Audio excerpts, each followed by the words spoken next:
청년을 위한 정치학과 시즌 3 노량진대학교에서 개최하는 구의원 대볼과의 오프닝 강의를 해보도록 하겠습니다. 노량진대학교에서 원래 유료 강좌로 하려고 했는데 수강생이 안 모인 관계로 무료 공개 강좌로 전환을 해서 첫 강의를 하게 됐습니다. 본격적인 강의는 다음 주부터 시작이 되는 거고, 오늘은 이제 그 본격적인 강의를 시작하기 전에 오리엔테이션 차원에서 우리 청년들이 한국 정치사에 대한 어떤 기본적인 맥락을 알고 수업을 들으면 더 좋기 때문에 제가 간단하게 기본적인 배경 지식을 깔아드린다는 차원에서 준비한 강의니까 너무 부담 갖지 말고 편하게 들어주시면 되겠습니다. 일단 제 소개를 먼저 해야 되겠죠? 강사 소개입니다. 이거 제가 항상 써먹는 강사 소개죠. 저는 강동초등학교를 나왔고, 강일중학교를 나왔고, 건대부고라는 이제 강북의 공립고등학교를 나왔죠. 사립고등학교, 그 다음에 이제 서울대 정치학과를 나왔죠. 중고등학교 특강을 가면 여기서 한번 와 하고 이렇게 반응이 오죠. 근데 뭐 여러분들은 뭐 어쩌란 말이냐, 별로 관심들이 없었고, 그 다음에 이제 대학원을 나오고, 공군사관학교에서 교수요원으로, 별로 대단한 거 아니에요. 운이 좋았죠. 교수요원으로 군복무를 했고요. 그 다음에 MBN 기자가 됐습니다. 2007년에. 그리고 앵커도 잠깐 했네. 아저씨같이 생긴 얼굴로도 앵커를 할 수 있다는 걸 보여주기 위해서 잠깐 했죠. 그 다음에 신촌대학교라는 청년을 위한 대안대학교를 만들어서 운영위원장을 지금까지 하고 있습니다. 그리고 노량진대학교에도 학과를 개설해서 학과장으로 활동하고 있고, 여기에는 안 적었지만 이태원대학교라는 또 하나의 대안대학을 만들어서 지난 10월에 또 운영을 했었죠. 학과도 개설하고. 여러분이 못 믿으실까봐 제가 앵커할 때 시절의 사진입니다. 여러분 몇 번 보신 분들도 있겠지만 그 라니아라는 지금은 해체된 걸로 추정되는 이제 걸그룹이 오죽 출연할 데가 없었으면 MBN에 다 와서 출연을 했을까, 안타까운 마음에 사진을 찍었는데 쟤들은 아마 벌써 해체돼서 없을 거예요. 근데 쟤들의 사진이 남아서 계속 제가 써먹고 있다는, 언젠가 이걸 보고 무슨 소송을 걸지도 모르겠네요. 초상권. 그 다음에 신촌대학교는 2015년에 작년 4월에 처음 설립이 됐죠. 그래서 이제 저도 처음에 초기부터 학과장으로 참여를 했고, 작년 한 여름쯤부터 운영위원장으로 지금까지 같이 참여를 해오고 있죠. 그 다음에 노량진대학교에도 청년을 위한 정치학과를 작년 2학기 때 개설을 하면서 지금까지 올해 1학기 때군요. 진행을 해오고 있죠. 자, 그러면 이제 본격적인 강의를 하기에 앞서서 본격적인 강의 내용은 이제 우리나라의 현대 정치사가 어떻게 이어져 왔는가를, 특히 두 당의 역사를 중심으로 새누리당과 더불어민주당이라는 우리나라의 양대 정당의 역사를 중심으로 설명하는 게 사실 오늘 수업의 내용입니다. 그런데 그 전에 그래도 저는 정치학을 공부한 사람이니까 대략적인 이론적 배경을 먼저 좀 설명을 드리고, 왜 이 두 양대 정당을 중심으로 설명을 할 수밖에 없는가, 그리고 이 두 양대 정당의 역사를 이해하는 게 한국 정치를 이해하는 데 어떤 도움이 되는가를 먼저 좀 말씀을 드릴게요. 정치학에는 굉장히 유명한 그 정치학자들도 많이 있고 다양한 이론들이 있지만, 사실 그렇게 똑 떨어지는 정말 이 이론은 수학의 1 플러스 1은 2, 피타고라스의 정리처럼 명확하게 딱 맞는 이론은 없어요. 왜냐하면 정치 현상이라는 건 너무 복잡하고 다양한 변수가 있기 때문에 이때는 이런 이론이 맞았다가 저 때는 저런 이론이 맞고, 같은 시대여도 지역에 따라서 어떤 이론이 맞고 틀리고 그렇죠. 그런데 희한하게도 전 세계 어느 시대나 어디를 갖다 놔도 대개 맞아떨어진다고 알려진 그런 이론이 있어요. 그런 이론을 만든 사람이 누구냐면 바로 이 사람이에요. 모리스 듀베르제라고 하는 프랑스의 정치학자인데요. 자, 이 사람은 3인당 국회의원도 역임을 했다고 해요. 그리고 정당론이라는 아주 유명한 정치학에서 정당론이라고 하는 분과 학문을 만들어낸 아주 유명한 고전을 저술한 학자예요. 근데 이제 그 정당론이라는 책에서 어떤 내용이 나오냐면, 이른바 우리가 흔히 얘기하는 간부정당과 대중정당이라고 하는 크게 두 가지 유형의 정당 구분을 이론적으로 해내죠. 간부정당은 과거의 귀족들, 엘리트, 부르주아 계급, 이런 명망가들, 자기가 돈을 벌어서 자기 돈으로 정치하는 사람들이죠. 그런 사람들의 모임이 자연스럽게 정당이 돼서 이제 현대 정당의 하나의 어떤 모태가 되었죠. 대표적인 게 영국의 휘구당, 영국의 어떤 그 부르주아 계급을 대표했던 휘구당, 그게 나중에 영국 자유당이 되죠. 지금은 자유민주당으로 이어지고 있고, 또 토리당, 토리당이라는 정당은 원래는 왕당파의 정당이었죠. 왕을 지지하는 귀족들의 정당이었는데 토지 계급, 일종의 토지 소유자, 지주계급을 대변하는 정당이었고, 그런 정당들은 다 사실은 간부 정당이고 엘리트 정당인 거죠. 그런 게 이제 모든 정당이 나타나는 처음에 초창기의 형태예요. 근데 이거에 대별되는 형태로 나타난 정당이 대중정당이죠. 대중정당은 주로 사실은 노조로부터 시작이 됐죠. 그래서 엘리트가 아닌 대중들이 중심이 돼서 만들어진 정당이다라고 해서 우리가 대중정당이라고 부르고, 사실은 이 대중정당이 나중에 전 세계적으로 보편화되면서 전 세계적으로 뭐 100만 명, 50만 명 이런 대규모 당원을 건드린 그런 정당의 모습이 나타나게 되는 거죠. 이걸 이론적으로 처음 얘기한 사람이 바로 이 모리스 듀베르제라는 학자예요. 아주 유명한 정당론을 기술한 유명한 학자고, 정치학을 정당론 파트를 공부하면 제일 먼저 나오는 그런 학자입니다. 그런데 사실 제가 정당론으로 석사학위 논문을 썼기 때문에 이분 책도 읽고 많이 감명을 받았지만 그 얘기를 하려고 하는 게 아니에요. 오늘 모리스 듀베르제를 인용한 이유는 그 얘기를 하려는 게 아니라 바로 이 유명한 듀베르제의 법칙이라는 걸 설명드리려고 하는 거예요. 듀베르제의 법칙은 정치학에서 진짜 동서고급, 시대를 막론하고 장소를 막론하고 어느 나라에나 거의 맞아떨어지는 정치학의 과학이라고 불리는 아주 특이한 이론이에요. 왜냐면 다른 이론들은 이렇게 맞아떨어지는 게 없거든. 근데 이 이론만은 거의 어느 나라를 갖다 놔도 거의 맞다고 얘기만 해요. 아주 예외적인 사례가 조금 있지만. 자, 그럼 이 이론이 뭐냐? 뭐길래 이렇게 맞아떨어지냐? 듀베르제 법칙은 간단하게 설명하면 이런 겁니다. 자, 소선거구는 각 지역에서 한 명만 당선시킨다는 뜻이죠. 한 선거구에서 한 명만 당선되는 소선거구와 그 다음에 단순다수 대표제. 단순다수 대표제는 무조건 1등만 당선된다는 뜻이죠. 투표를 하는데 무조건 투표 결과 뭐 2등, 3등 다 필요 없고 무조건 1등한 사람만 당선시키는 제도죠. 이 소선거구와 단순다수 대표제를 결합해서 같이 실시하면 양당제가 나온다 라고 하는 게 바로 이 듀베르제의 법칙이에요. 소선거구와, 그러니까 선거구로는 중선거구가 있고 소선거구가 있잖아. 근데 두세 명을 한꺼번에 뽑는 게 아니라 한 지역에서 한 명만 뽑고, 근데 어떤 식으로 뽑냐면 무조건 선거 결과 1등을 뽑는다는 거죠. 비례대표나 간선제를 하지 않고 무조건 선거구가 1등을 뽑는 제도.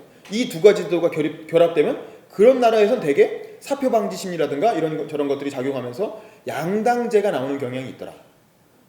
그게 바로 듀베르제의 법칙이에요. 근데 생각해보면 이게 다 맞아요. 전 세계 어디를 갖다 놔도 이 제도를 유지하면서 다른 예외가 나오는 경우가 없어요. 이런 소선거구제에서 1등만 뽑는 제도를 시행했을 때 다당제가 나오는 경우가 없어요.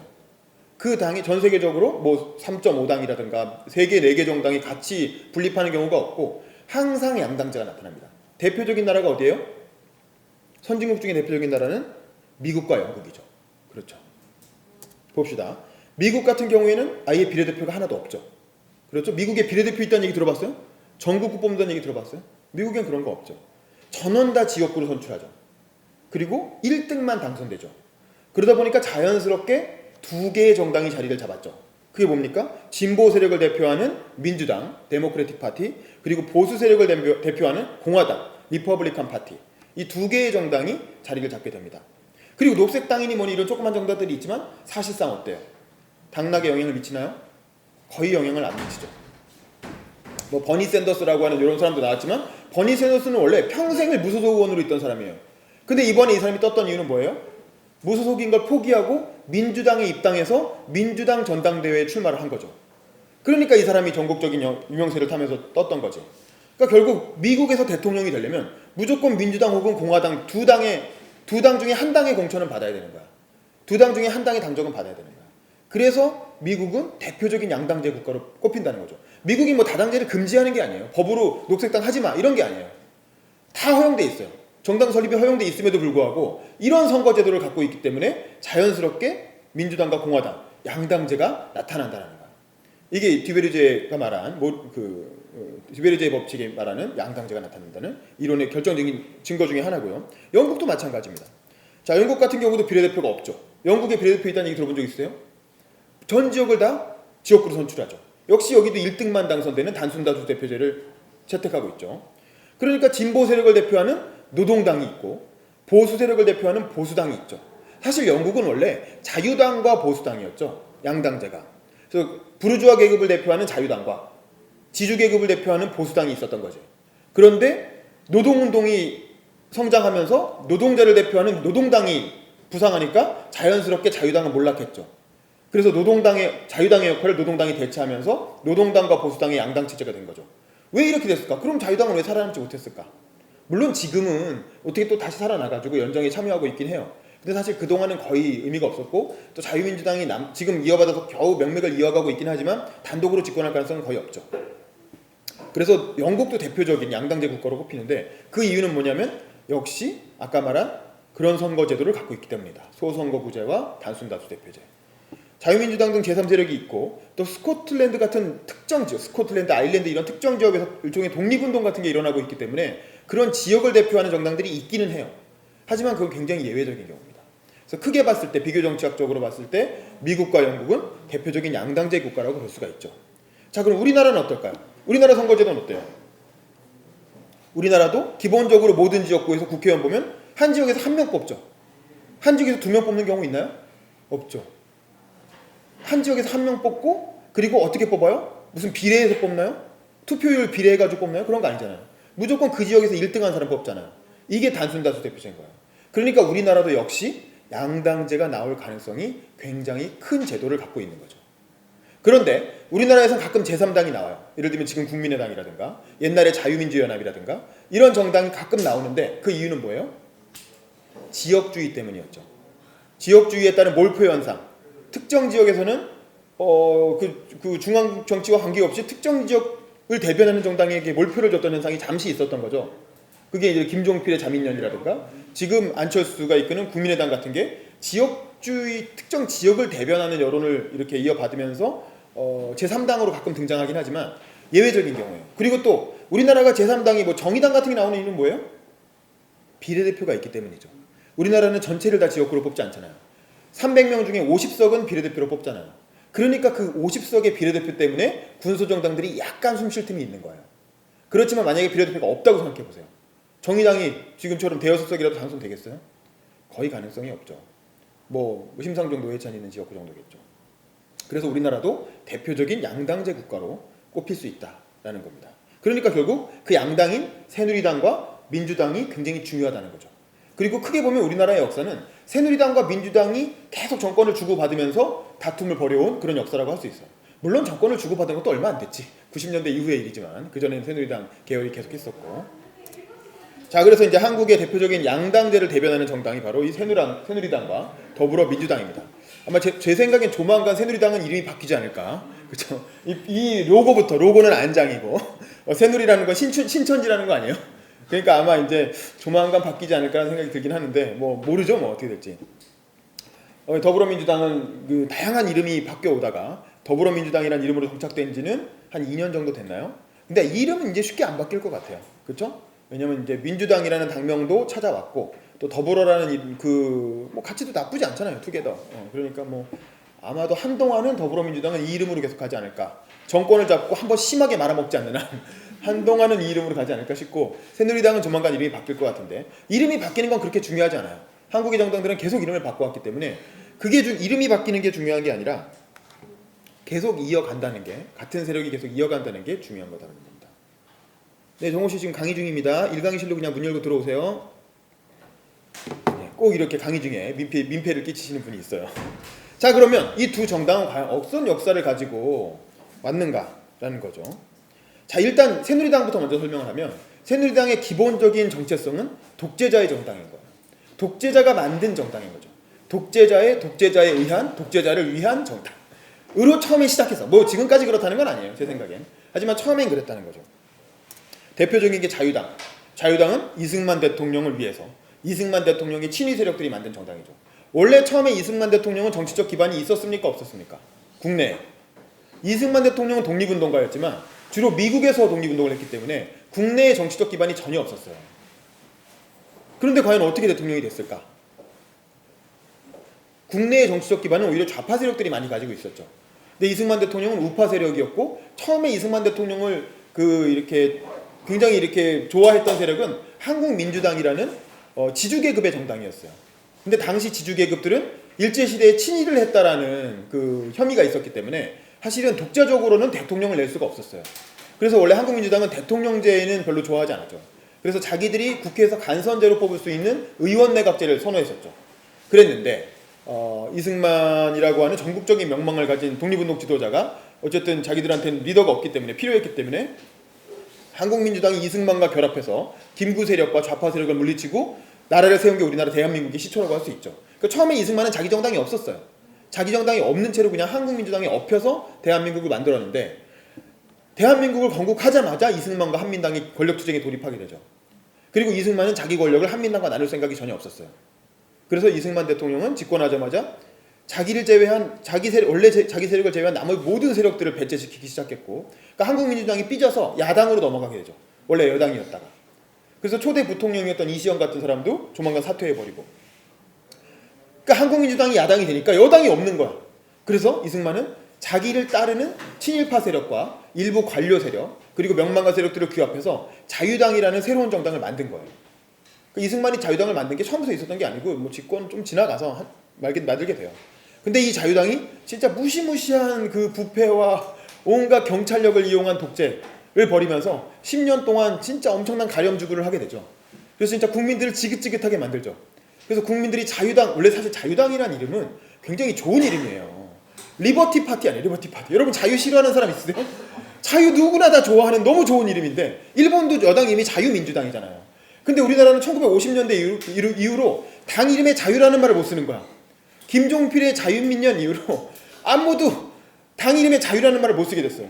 사실 저는 개인적으로는 자유주의자라고 생각하는데 자유란 말을 너무 좋아하는데 이승만 대통령이 자유당이라는 이름을 더럽히는 바람에 아무도 자유당이라는 이름을 그 위에 쓸 수 없게 되는 그런 불행한 역사를 가져왔어요. 그래서 자유당 독재를 끝장내자라는 게 야당의 굉장히 오랫동안 슬로건이었고, 자 그렇습니다. 그래서 뭐냐면 그 다음에는 이승만이 4.19 그 혁명으로 인해서 하야하게 되면서 그러면서 이제 이승만 독재 세력은 물러납니다. 물러났는데 그렇다고 끝난 게 아니에요. 그 다음에 이제 박정희 대통령이 1년 만에 군사 쿠데타를 일으켜서 집권을 하게 되죠. 박정희는 처음에는 군정을 한 2년 정도 하고 원래는 자기는 군으로 복귀하겠다고 했었죠. 근데 이제 상황이 여의치가 않았던 거예요. 그렇게 하면 자기들이 이룩한 일종의 혁명정부의 성과가 다 뒤집어질 것 같고, 그리고 또 김종필이나 이런 사람들은 무슨 소리냐, 집권했으면 무조건 책임져야지, 물러나는 게 말이 되느냐, 뭐 이런 논의가 내부에 있으면서 박정희가 이제 마음을 뒤집고 그래 그럼 내가 그냥 계속 대통령을 해야 되겠다라는 마음을 먹고 대통령 선거에 출마하는데, 출마할 때 뭘 기반으로 출마할 것이냐도 논란이 되게 많았죠. 그래서 이제 현역 사성장군이었던 원래 소장으로 됐죠. 그러다 나중에 자기가 스스로 자기한테 별 4개를 달고 사성장군이 됐다가 이제 전역을 하게 되죠. 전역을 하면서 그 유명한 나와 같은 불행한 군인이 다시는 이 땅에 나오지 않기를 바랍니다 라는 그 유명한 어떤 전역사를 남기고 민간인으로 갈아입은 다음에 공화당이라고 하는 정당의 대통령 후보로 출마해서 대통령이 당선이 되죠. 1963년에. 당시 상대 후보였던 사람은 민주당 정부 시절의 대통령이었던 윤보선 씨였죠. 그래서 윤보선과 박정희가 대통령 선거를 치러서 거의 한 100만 표 정도, 아니 몇십만 표, 아주 근소한 차이로 박정희가 당선이 됐어요. 자, 그래서 이제 공화당이라는 건 박정희를 위한, 박정희를 위한, 박정희 또 뭐죠? 박정희의 정당이었다. 근데 사실은 이 정당은 좀 이따 얘기하겠지만 박정희 대통령이 혼자 만든 정당은 아니에요. 거의 김종필이라는 사람이 굉장히 중요한 역할을 했다는 겁니다. 자, 그런데 좀 복잡해요. 독재자의 정당은 박정희의 수명과 함께 끝나게 돼 있었어요. 그렇죠? 독재자를 위해 만든 정당이기 때문에 박정희가 죽음으로써 자유당이 이승만의 하야와 함께 무너진 것처럼 공화당도 박정희가 암살당함으로써 수명이 끝날 수밖에 없는 운명을 갖고 있었어요. 1979년 10월 26일에 김재규가 박정희를 암살하자 공화당이라는 건 더 이상 이제 독자적인 생존 능력이 없어집니다. 임시로 김종필을 총재로 추대를 했지만 결국에는 잠시 좀 유지되다가 신군부 세력이 5.17, 5.18 이제 뭐 연쇄 쿠데타라고 하는데 또 쿠데타를 또 다시 일으키면서 12.12부터 5.18에 이르는, 그러면서 이제 구군부 세력을 싹 다 잡아놔 버립니다. 그러니까 공화당의 주류 세력이었던 뭐 김종필이라든가 이런 사람들을 부정축제자로 몰아서 다 감옥으로 밀어넣고 공화당을 해체시켜 버려요. 모든 정당을 다 해산시켜 버리거든. 그러니까 공화당이고 뭐고 다 날아갔어요. 그리고 나서 사실상 이제 여당의 역할을 누가 하게 되냐면 이제 신군부가 중심에서 새로운 정당을 만듭니다. 새로운 정당을 만들면서 여기다 뭘 붙이냐면 민주정의당이라는 이름을 붙여요. 그게 줄여서 민정당인 거죠. 바로 이 전두환을 위한 정당인 거죠. 전두환 대통령을 위해서 민정당. 그러니까 여기 또 정의라는 이름을 붙여버리는 바람에 한동안 우리나라에서 정의란 말을 못 쓰게 돼요. 왜냐면 자유라는 말은 이승만이 쓰고 정의라는 말은 전두환이 쓰고, 그러는 바람에 이제 우리나라에서 되게 좋은 가치들이 정당의 이름으로 못 가게 되는 이제 그런 좋은 이름들을 다 더럽히는 역할을 이 독재자분들이 많이 하셨다. 그래서 민정당이라는 정당이 한 7년 정도 1980년부터 한 87년까지 집권당의 이름을 가져가게 되고, 그 다음에 이제 이 민정당이라는 이름 자체가 이퀄 전두환이기 때문에 이것도 역시 전두환 정권이 물러나고 무너지고 나니까 더 이상 유지될 수가 없었어요. 그래서 전두환 정부가 87년 10월 항쟁으로 인해서 6월 항쟁으로 인해서 물러나게 되잖아요. 물러나고 나니까 민정당의 후보로 사실은 노태우가 당선이 됐죠. 당선되는 과정은 좀 나중에 얘기하겠지만 야권 분열로 인해서 노태우가 당선이 됐지만 민정당이라는 이름을 계속 쓸 수가 없는 거예요. 왜냐면 너무 전두환 이미지가 강해서. 그래서 어땠습니까? 처음에는 민정당으로 좀 가다가 나중에 더 이상 안 되겠다, 빨리 바꿔야 되겠다라고 해서 1990년에 그 유명한 역사적인 구국의 결단이라고 하는 3당 합당을 하게 되죠. 여기서 구국의 결단이라는 건 본인들이 말하는 구국의 결단이죠. 그래서 이제 이 민주자유당이라는 이름의 이제 보수정당이 다시 생겨나죠. 이 민주자유당은 좀 이따 다시 설명하겠지만 노태우 대통령과 당시 통일민주당을 이끌던 김영삼 총재와 그리고 신민주공화당을 이끌던 김종필 총재, 이 세 명이 합쳐서 호남을 대표하는 평화민주당을 이끄는 김대중을 고립시키는 전략이었죠. 이거를 이제 뭐냐면 호남 포위 전략이라고 해요. 그건 나중에 좀 이따 설명하겠지만 그렇게 해야만 김영삼이 당선될 수 있었던 거죠. 다음 대통령으로. 뭐 그런 얘기는 뭐 복잡합니다. 어쨌든 중요한 건 뭐냐면 특징은 이 민정당과 민자당까지는 역시 독재자를 위한 정당이었다는 거예요. 독재자를 뒷받침하는 독재자의 정당인 거죠. 그게 적어도 한 90년대 초반까지 이어져 왔다라고 우리는 볼 수가 있을 것 같아요. 그래서 노태우 정부까지는 어쨌든 노태우가 물론 민선으로 당선됐죠. 직선제에 의해서 당선된 민선 대통령이고 우리 국민이 뽑은 건 맞죠. 어쨌든 1등을 했으니까. 우리 야권 분열한 거는 야당의 잘못이지 뭐 그런 거 아니겠어요? 그러니까 노태우 대통령은 직선제 대통령이고 민선으로 뽑혔지만 그래도 군인 출신이잖아. 그리고 그 사람이 대선 후보까지 될 수 있었던 건 결국 신군부 쿠데타에 참여했기 때문이잖아. 그러니까 결국엔 여기까지는 우리가 군사정부라고 보는 거죠. 일반적으로. 그래서 군사정부 때의 여당은 결국 독재자를 위한 정당이었다라고 볼 수가 있습니다. 자, 그런데 이 다음부터 이 새누리당 계열이 약간 변화의 조짐이 보이기 시작해요. 자, 이제는 새누리당이 그전엔 독재자의 정당이었다가 일반적인 전 세계적인 보편적인 보수의 가치를 따르는 보수 정당으로 진화하려는 이제 움직임을 보이게 됩니다. 그게 이제 1993년에 김영삼 대통령이 집권을 하면서 김영삼 대통령은 집권하자마자 당 이름부터 바꿉니다. 그래서 뭘로 바꿨냐면 신한국당이라는 이름으로 바꿔요. 그리고 여기 당시 이 후보 시절에 민주자유당이었죠. 민주자유당의 대선 후보였던 김영삼 대통령은 당시 이제 선거 슬로건이 신한국 창조였어요. 완전히 새로운 한국을 만들겠다는 거였고 자기 정부의 이름을 문민정부라는 이름을 붙였죠. 문민정부라는 건 노태우 때까지는 군사정부였다는 거지. 근데 나부터는 문민정부라는 거지. 라고 하면서 같은 민주자유당 후보라는 거를 좀 탈색시키면서 자기부터 민주화된 진짜 문민정부다라는 걸 강조를 한 거죠. 그러니까 민주화 시대의 첫 번째 대통령이다라는 걸 강조하고 싶었던 거죠. 근데 민주화 시대의 첫 대통령이 군사정부가 만든 정당에서 정치를 할 수는 없잖아. 그러니까 당 이름을 바꿔버립니다. 그리고 과거에 민주자유당에 같이 참여했던 이 군부정권 출신 정치인들을 쫓아내기 시작해요. 대표적인 게 뭐 박준규라든가 김종필 이런 사람도 처음엔 같이 합류했다가 나중에 슬슬 밀어내가지고 쫓아내죠. 거의 망신을 줘가면서 정계 은퇴를 강요하죠. 그래서 이제 김종필이 화가 나서 뛰쳐나와갖고 만든 게 자민련이라는 정당을 만들게 되죠. 그래서 그 유명한 청주역인가 어디서 이제 고향으로 내려가서 연설을 하잖아요. 제가 서울에 올라가 봤더니 서울 사람들이 우리를 핫바지라고 부릅디다, 이렇게 그 유명한 충청도 핫바지론을 내세우면서 자유민주당, 그러니까 지역주의의 불길에 이렇게 확 불을 질러가지고 자민련이라는 이제 지역주의 정당을 만들게 되는 거죠. 어찌됐건 그래서 이제 김영삼은 자기를 따르는 세력을 제외한 나머지 세력을 다 쫓아내고 민주자유당을 신한국당으로 바꿔버립니다. 그래서 이제 신한국당이라는 정당을 통해서 일종의 새로운 형태의 보수 정당으로 탈바꿈을 시도하는 거죠. 자, 김영삼에 대한 얘기는 좀 이따 또 나와요. 자, 그런데 김영삼이 처음에는 인기가 굉장히 좋았어요. 지지율이 거의 90%까지 치솟았어요. 민주화 이후 어떤 대통령도 한때나마 지지율이 그렇게 높았던 사람이 없어요. 노태우는 말할 것도 없고 김대중, 노무현, 뭐 이명박도 처음엔 좋았잖아요. 근데 그래도 지지율이 90%까지 치솟은 적은 없어요. 근데 김영삼은 진짜 당선된 직후 첫 해는 지지율이 90%였어요.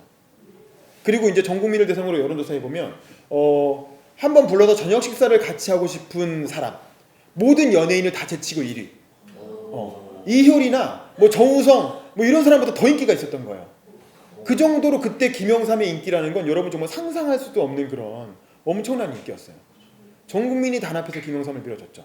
그리고 김영삼은 그때는 진짜 인기가 좋았어요. 왜냐하면 정말 민주화된 처음 대통령이었고 처음에는 굉장히 개혁적인 조치를 많이 했거든요. 여러분 그 금융실명제란 말 들어봤죠? 지금은 여러분 가명으로 통장 못 파잖아요. 옛날엔 다 가명으로 통장을 팔 수 있었어요. 내가 윤범규로도 파고 박준석으로도 파고 김은배로도 파고 전현희로도 통장을 팔 수 있었던 거야. 그렇게 해가지고 엄청난 비자금들을 막 만들었던 거죠. 검은 자금이 지하에 막 유통됐던 거죠. 근데 그걸 김영삼이 어느 날 갑자기 전격적으로 차명계좌 금지. 그게 금융실명제예요. 그러니까 모든 재벌이나 뭐 이런 그 나쁜 사람들이, 정치인들이 그 몰래 숨겨놓고 있던 비자금들이 다 한꺼번에 백일하에 드러날 수밖에 없었던 거죠. 뭐 그런 개혁 조치. 이건 사실 선진국으로 가기 위해서 너무나 필요한 것인데 사실은 너무 이해관계가 많이 걸려있기 때문에 그때 비자금 없는 사람이 없었거든. 힘 있는 사람 중에. 그러니까 김영삼 정도의 과단성 있는 인물이 아니었으면 할 수 없는 일이었죠.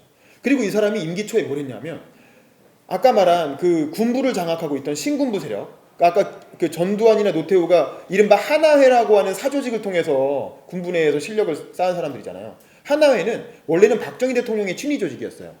육군사관학교 11기부터 시작해서 전교 1등, 2등. 매해 졸업생마다 학점으로 전교 1등, 2등을 뽑거든요. 그래서 1등은 대통령상, 2등은 총리상을 준단 말이에요. 그런데 전교 1등, 2등, 3등 이런 애들만 모은 거야. 매해에 에이스 기수들. 1등, 2등 탑 졸업자들만 모아서 걔들을 데리고 하나회라고 하는 일종의 어떤 군내 엘리트 사조직을 만든 거죠. 그렇게 만든 이유는 박정희 대통령은 그걸 방조했어요. 왜냐하면 군내에서 아주 든든하게 자기한테 절대 충성하는 신위 조직이 있어서 나쁠 게 없잖아. 그리고 그 하나회의 리더가 전두환이었던 거예요. 전두환은 5.16 쿠데타가 일어났을 때 사실은 5.16 쿠데타가 일어나니까 이게 뭐지? 이 쿠데타가 이게 성공한 건가 실패한 건가 애매할 때, 왜냐하면 쿠데타에 참여한 병력은 4,000명밖에 안 됐어요. 우리나라가 50만 명이 넘는 병력이 있었는데 그중에 4,000명이 참여했단 말이야. 사실 누구나 다른 장군이 맘먹고 진압하려면 진압할 수도 있는 상황이었어요. 미군이 나서거나. 그랬는데 육군사관학교의 그 생도대장이었던, 생도에서 훈육관을 하고 있던 전두환 대위가 그때 육사 생도들을 데리고 나와서 그 서울역 광장 한복판에서 이제 5.16 쿠데타를 지지하는 분열 행진을 합니다. 육사 생도들을 데리고. 그 분열 행진이 나중에 이제 영상으로 전국의 생중계가 이렇게, 지금 그 당시 생중계는 없었지만 전국에 보도가 되면서 그냥 5.16 쿠데타가 그냥 이렇게 기정사실화 되는 거죠.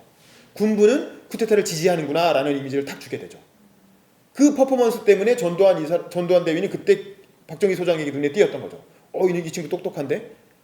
기특한데? 이런 생각을 하는. 그래서 그때부터 전두환을 이렇게 박정희가 좋게 보고 계속 이렇게 키워줍니다.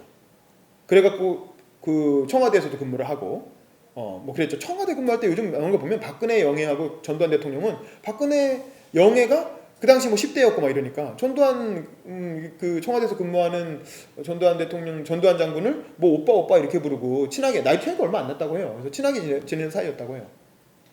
그랬는데 그러니까 그 하나회가 군부의 요직을 다 장악하고 있었던 거야. 그러니까 전두환, 노태우는 임기가 끝나서 빠졌지만 나머지 군의 주요 장성들은 다 하나회였거든요. 근데 그 수많은 별을 거의 한 일주일 상관에 다 날려버립니다. 근데 사실은 이것도 김영삼이 아니면 할 수 없는 일이었어요. 왜냐면 군사 쿠데타가 2번이나 났던 나라에서. 그렇잖아요. 갑자기 어떤 미친 장군이, 전두환 같은 장군이 이게 우리가 이렇게 당할 수 있냐 하고, 만약에 진짜 군부 탱크 이끌고 서울로 왔으면 어쩔 거예요. 또 쿠데타가, 세 번째 쿠데타가 날 수도 있잖아요. 군부 정권이 끝난 지 얼마 되지도 않았는데. 근데 김영삼은 그 90%의 압도적인 지지를 바탕으로 그런 어떤 이렇게 하나회, 군부를 장악하고 있던 하나회 세력들을 싹 쓸어버린 거예요. 거의 한 일주일 상관에 50개의 별이 날아갔다고 해요. 장군 하나를 퇴직시키는 게 얼마나 힘든데 하나회 출신 장군들을 싹 쓸어버린 거죠. 그러니까 이 하나회 숙청을 통해서 그 이후로 우리나라 군부에서 쿠데타는 불가능하게 됐어요. 군내 사조직이 싹 사라졌기 때문에. 그러니까 우리나라는 지금까지 그래도 이제 지금 박근혜 대통령이 이렇게 지금 뭐 난리가 나도 우리 군부 쿠데타 날 걱정 안 하잖아요. 그렇죠? 지금 박근혜가 계엄령 이래가지고 군에서 군이 나오면 이런 생각 안 하잖아요. 솔직히 아무도 그런 걱정 안 하잖아요. 이렇게 된 이유가 사실은 김영삼 대통령의 그 하나회 숙청에 있는 거예요. 근데 이게 사실은 비교 정치적으로 보면 굉장히 특이한 사례인 게, 전 세계적으로 남미나 아프리카 같은 나라에서는 한 번 민주화가 됐다가 다시 군부가 들어와가지고 싹 쓸어버리는 경우가 되게 많아요. 민주화가 됐다가 다시 엎어지는 경우가 굉장히 많아요. 왜냐면 군이 정리가 안 됐기 때문에. 그래서 이제 그걸 정치학에서는 군부는 체스판의 퀸이라고 불러요. 퀸이라는 건 한꺼번에 모든 걸 싹 다 뒤엎어버리잖아요. 체스하다가 보면 퀸이 나오면. 그것처럼 남미에서는 잠깐 민주화가 됐다가도 군부가 다시 나서갖고 또 다 뒤엎어버리는 경우가 많거든요. 정책이 마음에 안 들거나 군부에게 불이익을 주려고 하면 다시 튀어나와서 싹 다 뒤엎어버립니다. 근데 우리나라에선 적어도 김영삼 정부 이후에 군부 쿠데타는 걱정하지 않아도 되게 됐다는 거죠. 그것만으로도 김영삼은 굉장히 큰 업적을 한 거예요. 그래서 김영삼은 그 이후에 어떤 그 우리나라에서 어떤 군부 정권의 잔재를 없애고 이제 신한국당을 어떤 새로운 보수 정당으로 만들려고 많이 노력을 하죠. 그리고 그때 영입한 사람이 뭐 손학규나 뭐 이런 사람들인 거죠. 그래서 이제 그런 어떤 민간 출신 민주화 운동가들을 자기 당으로 많이 영입을 해서 손학규 뭐 그런 사람 있잖아요. 이재호, 김문수, 그 과거 민주화 운동을 열심히 했던 사람들을 보수 신한국당으로 다 영입해서 그때 다 국회의원 된 사람들이에요. 그 사람들이. 그 지금까지 보수 정당의 명맥을 이어오고 있는 사람들이죠. 적어도 군부 출신은 아니잖아요. 자, 그랬는데 이제 김영삼이 막판에 IMF를 맞으면서 그러니까 이 사람은 정치적인 개혁은 잘했는데 경제 문제에 대해서 너무 문외한이었고 그리고 이 사람이 항상 하는 얘기가 그거였죠. 머리는 빌릴 수 있어도 몸은 빌릴 수 없다. 그래서 이 사람은 머리는 똑똑한 지식인들 많잖아요. 교수들 많죠. 그런 사람 데려다 쓰면 돼. 그러니까 자기만 건강하면 되는 거야. 그래서 항상 아침마다 열심히 조깅을 했죠. 그래서 이제 빌 클린턴이 왔을 때도 같이 조깅을 하고. 이 사람은 자기 몸을 그래도 굉장히 건강하게 오래 살았잖아요. 자기보다 나이가 더 많은 김대중보다도 오래 살았잖아요. 그래서 오래 살기는 하셨으나 사실은 머리가 하기가 너무 복잡해졌는데 그걸 감당할 머리가 안 되신 거예요. 그래서 결국 머리를 빌리다 못해서 결국 IMF를 맞으셨어요. 그래서 이제 그게 얼마나 사실은 위험한가라는 거를 머리를 남한테 빌리는 대통령은 더 이상 안 돼. 라는 걸 우리한테 알려주죠. 근데 이번에 박근혜 대통령이 머리뿐만 아니라 이 감각까지 남한테 빌리다가 이런 사고가 난 거죠. 근데 어찌됐건. 그래서 이제 내려오고 나니까 김영삼 대통령이 사실상 이제 임기가 마지막에 지지율이 막 진짜 10%대로 떨어지고 7%, 8% 거의 뭐 박근혜보다 조금 나은 정도로 떨어졌었죠. 그거를 갱신한 게 지금 박근혜 대통령이고 그건 진짜 깨기 힘든 김영삼의 IMF 이후에 7% 기록은 깨기 힘든 거였는데 박근혜 대통령이 4%를 찍어갖고 그 기록을 갱신하셨어요. 자, 이제 어쨌든 IMF를 맞으면서 김영삼 대통령 인기가 너무 떨어지니까 아들 비리도 막 터지고 그랬잖아요. 그러니까 당시에 신한국당의 대선 후보였던 이회창 씨가 이회창은 당시에 신한국당이라는 정당의 원래 대선 후보였잖아요. 그랬는데 당 이름을 바꿔버립니다. 임기도 끝나기 전에 당 이름을 바꿔버려요. 그래서 한나라당이라는 당을 창당을 하게 되죠. 그래서 신한국당이라는 이름을 없애고 김영삼 인형을 발로 막 차고 이렇게 그런 퍼포먼스를 해요. 전당대회장에서 김영삼 인형을 갖고 와서 막 밟아요. 당원들이. 그런 퍼포먼스를 해서 김영삼과의 단절 그리고 김영삼을 이제 쫓아내다시피 하고 당 이름을 한나라당으로 바꿔버립니다. 그래서 이제 한나라당 후보로 대선을 치르게 되죠. 그래서 이제 이 이회창이라는 사람은 원래 대쪽 판사. 그래서 원래 판사로서 굉장히 출세한 사람이죠. 대법관까지 하고 그 다음에 감사원장을 하고 그 다음에 국무총리가 됐죠. 근데 우리나라 국무총리는 사실 대통령이 시키는 대로 하는 대독총리, 사과총리 뭐 이렇게 얘기하는데 이 사람은 김영삼하고 붙었어요. 김영삼이 이렇게 저렇게 해. 그러니까 제가 무슨 대통령 대신 사과나 하라고 총리 뽑아놨습니까? 라고 하면서 김영삼한테 대들었어. 그것 때문에 인기가 막 김영삼이 되게 센 대통령인데 제왕적 대통령한테 총리가 대드니까 멋있어 보이잖아요. 그래서 엄청난 인기를 얻었어요. 그래서 국민총리 이렇게 그 당시엔 그런 말은 없었지만 그러면서 대쪽이라는 이미지가 생기고 그 인기를 가지고 대통령 후보까지 됩니다. 그래서 한때 그 이회창 씨도 처음에 신한국당 후보가 됐을 때는 지지율이 거의 50% 가까이 치솟았어요. 그래서 이회창 대세론이라는 게 있었어요. 그래서 아무도 이회창을 꺾을 거라고 생각하지 않았죠. 그랬는데 뭐가 터집니까? 아들 병역 비리가 터지게 되죠. 그렇게 대쪽 같은 사람이 알고 보니까 아들이 군대를 안 갔어. 아들이 멀쩡하게 이렇게 키도 한 175쯤 되고 멀쩡한 사람인데 근데 몸무게가 그 당시에 군대 갈 당시에 몸무게가 뭐 45kg였다는 거예요. 그래서 몸무게 미달로 군대를 안 갔다는 거야. 그러니까 뼈무게만 재도 그거보다 더 나오겠다. 뭐 이런 얘기가 나오는 거예요. 그러니까 근데 그 당시에는 대법관 아들쯤 되면 다 군대 안 가는 시대였어요.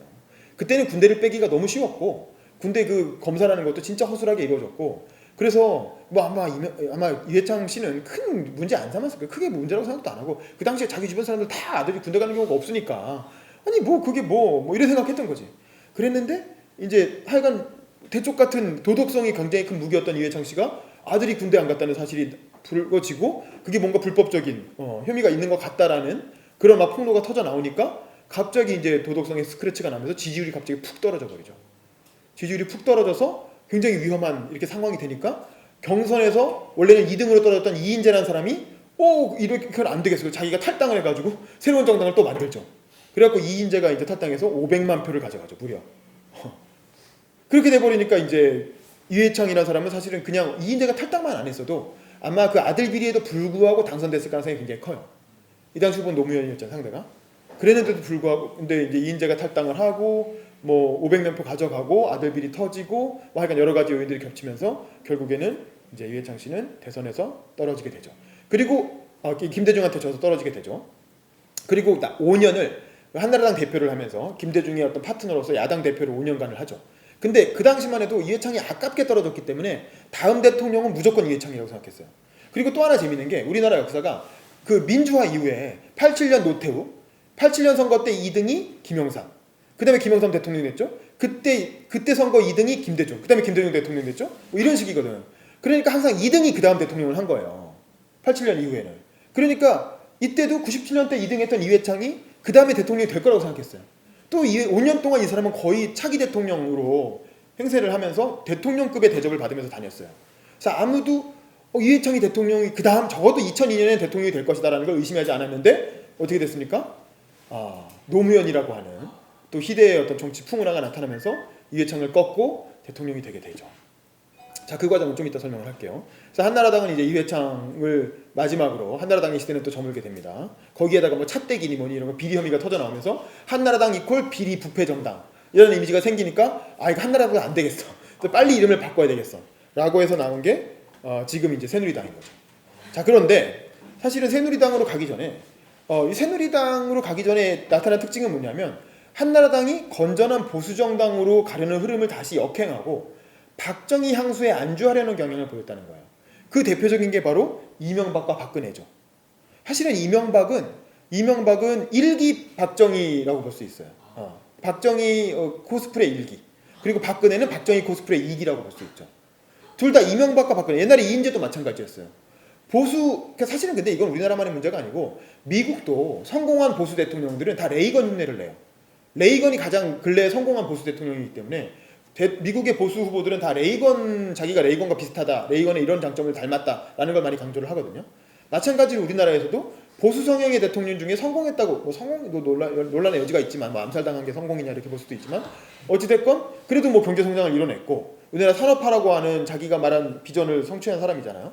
그러니까 박정희의 어떤 코스프레, 박정희의 어떤 아우라로부터 지지를 얻으려고 하는 그런 유혹에 빠지게 되죠. 그래서 이제 박정희 향수가 97년 IMF 위기를 겪으면서 국민들이 경제가 어려워지니까 그래도 박정희 때는 경제는 성장했잖아, 먹고 살만 했잖아, 이런 이미지가 나타나면서 박정희에 대한 엄청난 국민적인 향수가 나타나고, 한동안 사실은 최근까지도 역대 대통령 중에 이 지지율 인기조사하면 박정희가 부동의 1위였죠. 이게 뒤집어진 지가 얼마 안 됐어요. 근데 사실 노무현 대통령 서거하기 전까지는 부동의 1위가 박정희였죠.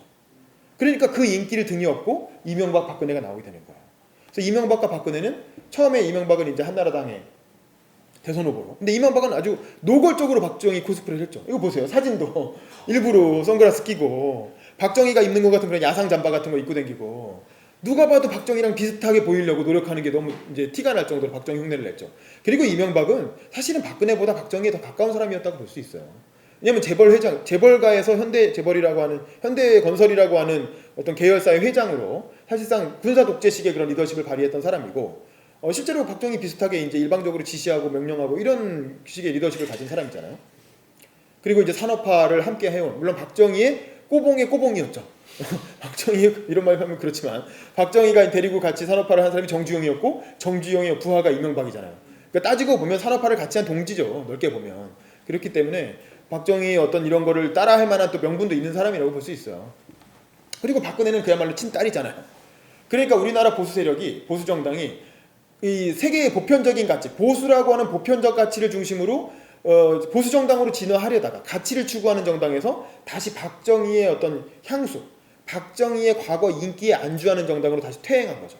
저는 그게 그 이명박과 박근혜 그 시절이었다고 생각을 하는 거예요. 그 지난 10년간은 보수 정당의 퇴행기였다고 봐요. 그런데 이번에 새누리당이 이제 이 박근혜 사태를 박근혜 최순실 게이트 이 사건을 겪으면서 이제는 더 이상 이렇게 갈 수 없을 거예요. 그래서 저는 아마 이번에 박근혜 정부가 끝나고 나면, 이제 조만간 끝나겠죠. 아마 조기 대선 치를 것 같은데, 박근혜 정부가 끝나고 나면 아마 유승민이나 뭐 이런 사람들 있잖아요. 그런 사람들을 중심으로 다시 건전한 보수 정당으로, 왜냐면 이제 박정희에 기댈 수가 없잖아. 전두환에 기댈 수도 없잖아. 이승만에 기댈 수도 없잖아. 그러니까 그런 사람들 인기가 없거든. 그러니까 이제는 보수라는 가치를 다시 생각해보고, 보수라는 가치를 우리나라에서 어떻게 실현할 것인가를 고민하는 사람들이 중심이 돼서 새로운 보수 정당으로 거듭날 수밖에 없다.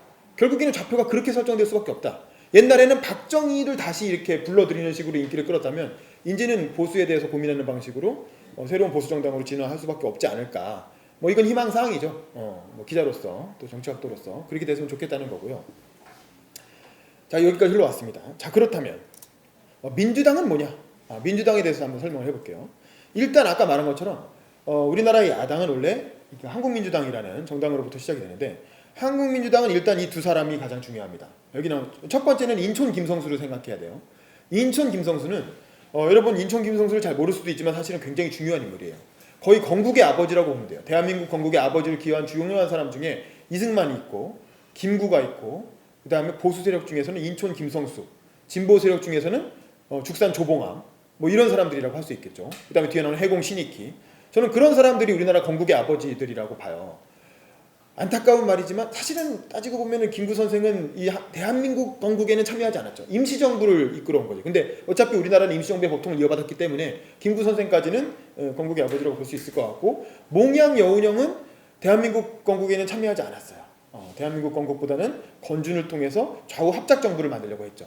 근데 이제 그 전에 암살돼 버렸기 때문에 건국에는 특별한 공을 세우지 못했죠. 그래서 지금까지도 사실 제대로 인정을 받지 못하고 있어요. 사실은 몽양 여운형 선생도 굉장히 그 독립운동의 역사에서 보면 중요한 인물인데, 그래서 어쨌든 우리나라 보수 야당은, 그러니까 진보 야당은 애초에 우리는 싹이 잘린 채로 시작될 수밖에 없어요. 왜냐면 남북이 분단이 됐기 때문에 진보 세력은 남쪽에서 살아남을 수가 없었어요. 무조건 북한으로 다 갈 수밖에 없는 상황이었어요. 남한에 남은 진보 세력은 엄청난 탄압을 받았죠. 남로당이라는 것도 처음에 좀 있다가 나중에 미군정이 들어오면서 결국엔 다 쫓겨나고 북한으로 가게 되죠. 결국 남한은 보수 세력 일색에서 결국에는 이제 김구를 중심으로 하느냐 이승만을 중심으로 이 싸움이 있었던 거고, 근데 김구는 또 중간에 암살돼 버리고 결국에는 이승만과 이승만에 반대하는 세력으로 한국 정치가 재편되게 되죠. 근데 이제 이승만에 반대했던 세력이 바로 이 한민당입니다. 근데 한민당은 도대체 뭘로부터 출발했느냐? 한민당은 사실은 친일파의 정당이에요. 이게 되게 아이러니한데, 이 한민당을 만든 인촌 김성수라는 사람은 친일 지주예요. 근데 사실은 이게 또 친일 지주라고 하면 이 사람 또 되게 불쾌해할 수도 있어요. 이 후손들은. 왜냐면 이 후손들이 지금도 우리나라에서 엄청 잘 나가거든. 이 김성수가 뭘 만들었습니까? 대표적인 게 동아일보를 만들었죠. 저도 동아일보 언론사 시험 봤었지만 동아일보 시험 보려고 딱 들어가면 1층에 그 광화문 그 청계광장 바로 옆에 동아일보사 있잖아요. 유리로 된 건물. 들어가면 인촌 김성수가 다리 꼬고 딱 이렇게 앉아 있는 동상이 있어요. 딱 들어가자마자 인천 김성수 동상이 있어요. 그리고 그 동아일보만 만들었습니까? 또 유명한 뭘 만들었어요? 고려대학교를 만들었죠. 고려대학교가 인천 김성수가 만든 거예요. 그리고 경성방직이라고 하는 아주 유명한 초창기 회사를 만들었어요. 우리 경성 타임스퀘어, 그게 따지고 보면 이제 거기서부터 온 거죠. 그러니까 인촌 김성수는 호남의 아주 유명한 지주 집안의 아들이었어요. 진짜 부잣집 아들. 우리나라 대한민국 최고 부자 중에 한 명. 그랬는데 그랬기 때문에 그 일제시대부터 굉장히 조기 교육을, 명문 교육을 받은 거야. 엘리트 교육을 받았어요. 그 당시 엘리트 교육을 보려면 다 어디로 유학을 보냈습니까? 일제시대에. 일본으로 보냈죠. 그래서 일본으로 유학을 가서 와세다 대학인가 게이온가 하여간 명문 대학에서 대학 생활을 하면서 이렇게 일본을 관찰한 거야. 그러니까 막 근대화가 일어나고 있는 일본을 관찰하니까 근대화된 세상에서는 크게 세 가지가 나라를 움직이더라는 거야. 세상을 움직이. 뭐야? 그게 뭐냐면 기업하고 언론하고 대학이에요. 기업하고 언론하고 대학이 세상을 움직이더라. 인촌 김성수는 일본에 가서 그걸 보고 온 거예요. 그리고 지주의 시대는 끝났어 이미. 지금 땅 가지고 땅 소작 붙여서 그걸 지대받아갖고 먹고 사는 시대는 이미 끝난 거야. 그러니까 김성수는 돌아와서 기업과 대학과 언론을 만들어야 되겠다라고 생각을 한 거예요. 그 돈이 워낙 많았기 때문에. 그래서 동아일보를 창간하고 고려대학교를 만들고, 고려대학교의 전신이었던 보성전문학교를 만들었죠. 그리고 그게 나중에 고려대학교가 되죠. 그리고 경성방직이라고 하는, 방직이니까 처음엔 뭐 섬유 직물 회사였겠죠. 그런 기업을 만든 거야. 그렇게 해서 기본적으로 탄탄한 어떤 이렇게 경제력을 갖추게 되죠. 그러니까 근대 산업자본가로 전환을 한 거죠. 그러니까 원래는 그 봉건 시대의 어떤 친일 지주였던 사람이 근대 자본가로 전환을 했고, 그리고 나서 또 국내에서 워낙 부자였기 때문에 친일을 안 할래야 안 할 수가 없었어요. 그렇게 유명한 부자가, 예를 들면 이시영, 이회영 형제 같은 경우에는 원래 지주 집안이었지만 땅을 다 팔고 그 돈을 가지고 망명을 갔잖아요. 만주로 망명을 가서 신흥무관학교라는 걸 만들잖아요. 그래서 암살에 나오는 뭐 그런 그 기관총 이런 사람들을, 속사포 이런 사람들을 길러내잖아요. 근데 그 사람은 아예 국내의 기반을 다 포기하고 갔기 때문에 독립운동을 할 수 있었던 거지.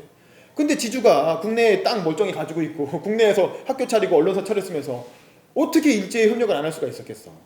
그러니까 이 사람은 기본적으로 임기 그 일제 말이 되면 일제 뭐 다 동원이 되죠. 이춘원, 이광수, 뭐 최남선 다 마찬가지잖아요. 국내에 있었던 사람들이, 명망가들이 안 할 수가 없었던 거고. 그러니까 뭐 타의에 의해서였건 어쨌든 친일에 많이 몸을 섞었죠. 그러니까 이제 친일파라는 오명을 많이 뒤집어 쓰게 됐죠. 인천 김동수뿐만 아니라 대부분의 국내 지주 기립국이 다 그랬어요. 근데 갑자기 해방이 되고 나니까 이 사람들은 돈도 있고 힘도 있는데 친일파라는 오명을 뒤집어 쓰고 있는 거죠. 그래서 사실 자기들은 직접 정치를 할 수가 없는 거야. 사실은 정치는 할 수 있는데 국회의원 정도는 될 수 있지. 근데 대통령은 할 수가 없는 거야. 대통령은 국민이 다 같이 뽑아줘야 되는데 어떻게 친일파 출신인 걸 전 국민이 다 아는데 어떻게 대통령이 될 수 있겠어요. 그러니까 이 사람이 처음에는 이승만하고 붙은 거죠. 처음에는 이제 이 사람을 중심으로 한 한민당 계급이 이승만을 적극적으로 환영해가지고 처음엔 김구랑 붙으려고 했는데 김구는 거부하죠. 아니 국내에서 친이라고 내가 뻔히 했는데 당신들하고 어떻게 같이 정치를 하느냐. 그래서 김구는 거절해요. 그러니까 어떡하지 그러다가 이제 김구보다 나이가 더 많은 이승만을 딱 잡은 거죠. 그래서 연장자 우선의 원칙에 따라 우리는 이제 이승만 대통령이 초대 대통령이 된 거죠. 그랬는데 근데 이제 아까 말한 것처럼 이승만이 권력을 안 나누려고 하니까 타의에 의해서 본의 아니게 이제 야당이 된 거죠. 야당이 돼서 한국민주당이라는 이름으로 처음에 정당을 창당을 합니다. 그랬는데 그래서 이제 인촌 김성수가 이때 굉장히 중요한 역할을 했죠. 사실상 인촌 김성수는 자기가 앞에 나서도 막 연설하고 이런 스타일은 아니었어요. 근데 뒤에서 조용히 배우 조종하는 스타일이에요. 자기를 드러내지 않고. 그럼에도 불구하고 김성수도 아마 부통령까지 하고 그랬을 거예요. 초창기에. 그랬는데 근데 이 사람은 굉장히 합리적이고 괜찮은 사람이었다고 해요. 정치인으로서는. 그래서 나중에 그 조봉암이 이제 진보당 계열을 만들어가지고 이제 그 따로 야당 활동을 할 때도 인촌 김성수는 항상 조봉암도 야당에 껴주자는 입장이었어요. 그러니까 이승만과 대항하기 위해서 진보 혁신 세력까지 껴안아야 된다. 그래서 조봉암 세력하고의 합작을 항상 주장하는 온건파. 그러니까 인촌 김성수는 굉장히 좀 인품도 넉넉하고 또 사람 생각도 합리적이고 그래서 뭔가 대화와 태협을 통해서 문제를 해결해 보자라는 그런 성품을 가진 사람이었다고 해요. 그래서 지금도 존경하는 사람들이 굉장히 많고 특히 동아일보나 고려대 이쪽 계열에서는 또 이 자손들이 지금도 고려대 이사장 그걸 하고 있잖아요. 그래서 고려대에 가면은 고려대 이사장이 인촌 김성수의 직계 자손들이 지금도 하고 있어요. 그리고 동아일보 회장도 인촌 김성수의 직계 자손들이 지금도 하고 있고. 그러니까 이 사람들은 인촌 김성수에 대해서 굉장히 존경하고 있죠. 그리고 위인이라고 생각을 하죠, 실제로. 근데 이제 친일파 출신인 거지. 그게 우리나라에 참 어쩔 수 없는. 근데 이 사람과 함께 또 이 한민당 창당의 주역이었다가 나중에 이제 한민당 이름이 워낙 이미지가 안 좋으니까 나중에 이합집산하면서 당 이름을 바꾸죠. 그래서 민주당이란 한국을 떼고 그냥 민주당이란 정당을 만들게 되는데 이 민주당을 창당한 대표적인 인물이 신익희 선생입니다. 신익희 선생과 장면. 장면은 나중에 총리를 하게 되죠. 그래서 이게 1956년인가 대선 선거 때 아주 유명한 구호죠. 못 살겠다 갈아보자. 이게 대한민국 현대 정치사에서 가장 히트한 대선 구호. 너무 명확하잖아요. 56년, 1956년인데 56년이면 이승만이 집권하고 어쨌든 뭐 48년부터 했다고 치면 한 10년 된 거죠. 한 8년 됐는데 이승만 너무 이게 뭐 진짜 독재자고 말도 안 통하고 박근혜 정부가 8년 했다고 생각해 보세요. 그런 느낌인 거예요. 그러니까 못 살겠다 갈아보자. 경제도 너무 힘들고 진짜 뭐 보릿고개 해가지고 굶어 죽는 사람들이 막 때려 나오고 이러니까 못 살겠다 갈아보자. 해공 신익희라고 하는 사람이 대통령 후보가 되고 그 다음에 이제 그 장면이 부통령이 돼서 56년에 이승만 정부에 이제 도전장을 던지는 거죠. 그래서 56년 대선 때 거의 될 뻔했어요. 해공 신익희 선생도 김구랑 같이 그 독립운동의 초창기부터 참여했던 사람이죠. 그 임시정부의 초창기부터 참여했던 사람이고 꽤 유명한 독립운동가였어요. 그리고 이 사람은 내가 알기로는 친일 혐의는 없어요.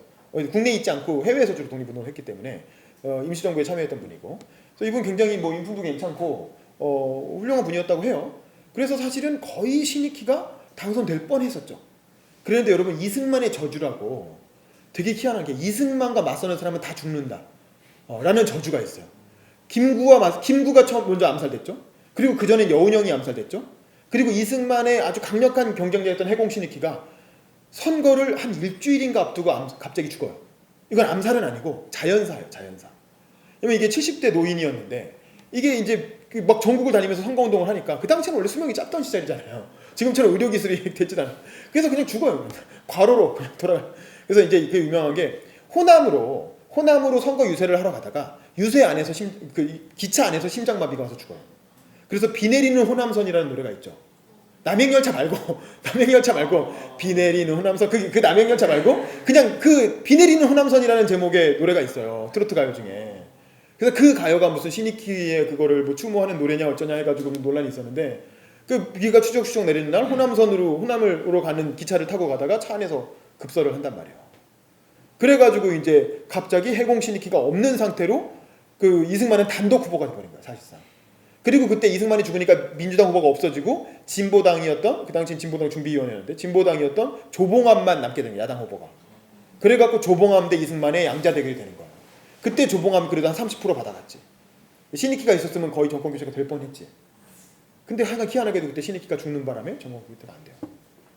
그리고 나서 여기는 안 나오지만 좀 재밌는 게, 그 다음에 60년에 이승만이 마지막 3선 나왔을 때 그때 대선 후보는 조병옥이라는 사람이었죠. 조병옥도 진짜 파이터 기질이 농후한 아주 그 유명한 사람이었는데, 그 아들이 조순영, 그 미스터 쓴소리 조순영이잖아요. 근데 조병옥도 굉장히 대단한 그 사람이 있고 강단이 있는 협객형 정치가였죠. 이 사람도 거의 대통령 될 뻔했는데, 그때 이승만 너무 장기 독재 국민들이 질려가지고 이제는 좀 제발 그만, 80 넘어가고 무슨 대통령을 말도 이렇게 뭐 그런. 근데 조병옥도 거의 될 뻔했는데 갑자기 이 사람도 좀 건강이 안 좋아서 미국에서 수술 받고 해야 되겠다 해가지고 미국으로 가서 수술 받다가 거기서 죽어. 수술 받다가 죽어. 그래서 이승만은 또 무투표, 사실상 단일 후보, 야당 후보가 없었어요. 이 조봉암은 선거 전에 아예 그냥 사형시켜버리시고 간첩으로 몰아서 이미 1960년에는 이미 사형시켜서 죽여버려요. 그리고 나서 아예 야당이 없는 상태로 이승만은 단독 후보가 돼서 사실상 무투표 당선을 하게 된 셈이나 마찬가지. 그러니까 이승만은 1960년에 부정선거를 할 필요도 없었어요. 이승만만이었으면 3.15 부정선거는 나지도 않았어. 근데 이기붕이라고 하는 부통령을 당선시키려고 부정선거를 하다가 그게 걸리는 바람에 4.19가 난 거죠. 그러니까 이승만은 정말 선거에 있어서는 거의 신의 이렇게 계시를 받은 듯한 우주가 도와주는 그런 인물이었던 거죠. 참 이건 기가 막힌.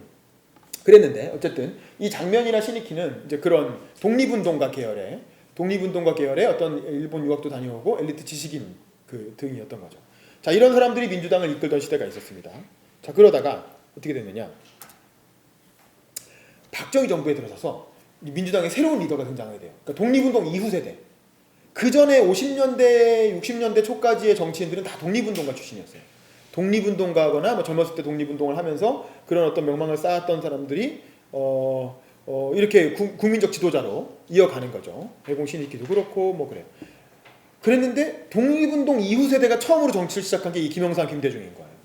김영삼은 뭐 그렇게 알려져 있죠. 뭐 중학교 때부터 내 꿈은 대통령이라고 해가지고 이렇게 적어놓고 뭐 이렇게 했다고 하는데, 김영삼이 중학교 때면 일제시대가 아닌가요? 근데 어떻게 꿈이 대통령일 수가 있지?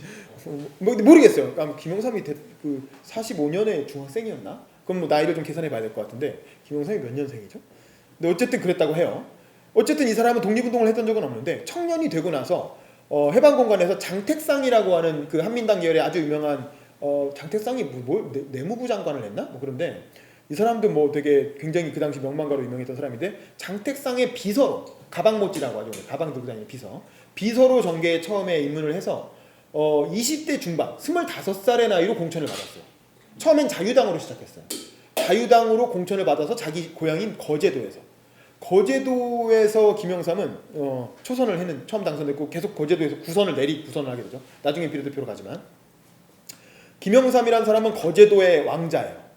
거제도에서 제일 가는 그 선박 회사의 재벌, 선주 재벌이죠. 배를 한 몇십 척을 갖고 있는 아주 유명한 그 해운 재벌인 거예요. 해운 재벌인 김홍조옹이라고 하는 분의 아들이었어요.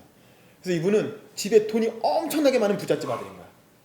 그래서 타고난, 지금으로 치면 금수저 집안의 아들로 태어나 처음부터 정치의 뜻을 두고 서울대 철학과를 다니시고, 서울대 철학과를 다닐 때가 일제시대였기 때문에 그 당시엔 입시가 없었어요. 그러니까 일제시대가 아니고 이제 한국전쟁 때죠. 한국전쟁 때. 그래서 뭐 별로 이게 시험이 없고 그냥 그때는 뭐 쌀 뭐 이렇게 좀 갖다 주고 이러면 입학하고 뭐 이런 시절이었다고 해요. 그래서 이 사람이 도대체 어떻게 서울대를 들어갔나? 왜냐면 나중에 우리가 머리를 빌리는 걸 봤을 때 어떻게 서울대를 갔을까? 이런 지금 같은 입시도였으면 아마 힘들었지 않았을까? 근데 어쨌든 서울대 출신 최초의 대통령이신 건 맞아요. 그래서 서울대 철학과를 들어갔고, 하지만 철학과를 다니면서도 주로 철학과 수업보다는 정치학과 수업을 더 많이 들었다고 해요. 그리고 나서 이제 장택상의 어떤 비서로 정계에 입문했다가 25살 나이에 자유당으로 첫 국회의원이 됩니다. 그러니까 만 25살에 국회의원이 된 건 지금까지 깨지지 않는 역대 최연소. 여러분 중에 25살보다 어리신 분 손 들어보세요. 몇 명 안 되잖아. 그러니까 여러분보다 더 어린 나이에 이미 국회의원이 된 거예요. 그리고 나서 내리 구선을 한 거예요. 그러니까 이 사람은 4년이라고 94, 36년 플러스 대통령 5년, 41년을 정치인으로 산 거죠. 대단한 사람이에요, 사실은. 이 기록은 지금도 깨지지가 않고 있어요. 구선을 기록한 사람은 대한민국 역사상 3명밖에 없죠. 김영삼, 김종필, 또 하나는 아까 잠깐 나왔던 박준규라는 사람이 있어요. 박준규라고. 근데 그 사람은 뭐 그렇게 유명하진 않냐. 오래 가기만 하는 거지. 별로 나중에 부정축제자로 물리고 막 그랬는데 자민련으로까지 가서 구선을 기록하긴 했죠. 아직까지 구선의 기록을 깬 사람이 없고 이번에 서청원이라는 사람이 8선을 하긴 했는데 서청원이 대표 원조 친박이잖아요. 그래서 아마 이번에 박근혜와 함께 다시 이렇게 정계 은퇴로 몰릴 거라고 보기 때문에 아마 구선 기록은 더 이상 안 나오지 않을까 한동안. 그런 거의 뭐 그리고 이제 나중에 자유당으로 시작했다가 이승만의 지나친 독재에 반대하면서 야당으로 돌아서서 민주당으로 넘어오게 되죠. 민주당에서 이미 이때 한 4, 5선을 해가지고 꽤 중진급 의원이었는데 나이는 젊었어요. 그러니까 40대 의원이었지. 그리고 김영삼이랑 김대중이라는 사람이 튀어나오죠. 김대중은 원래 이 사람도 하이도라고 하는 섬 출신이죠. 근데 이제 김대중 자서전에 보면 처음 나오는 거지만 원래는 서자의 아들이었어요. 서자였어요. 서자. 그러니까 원래 자기 어머니가 정실 부인이 아니고 첩이었던 거야. 둘째 부인이었던 거야.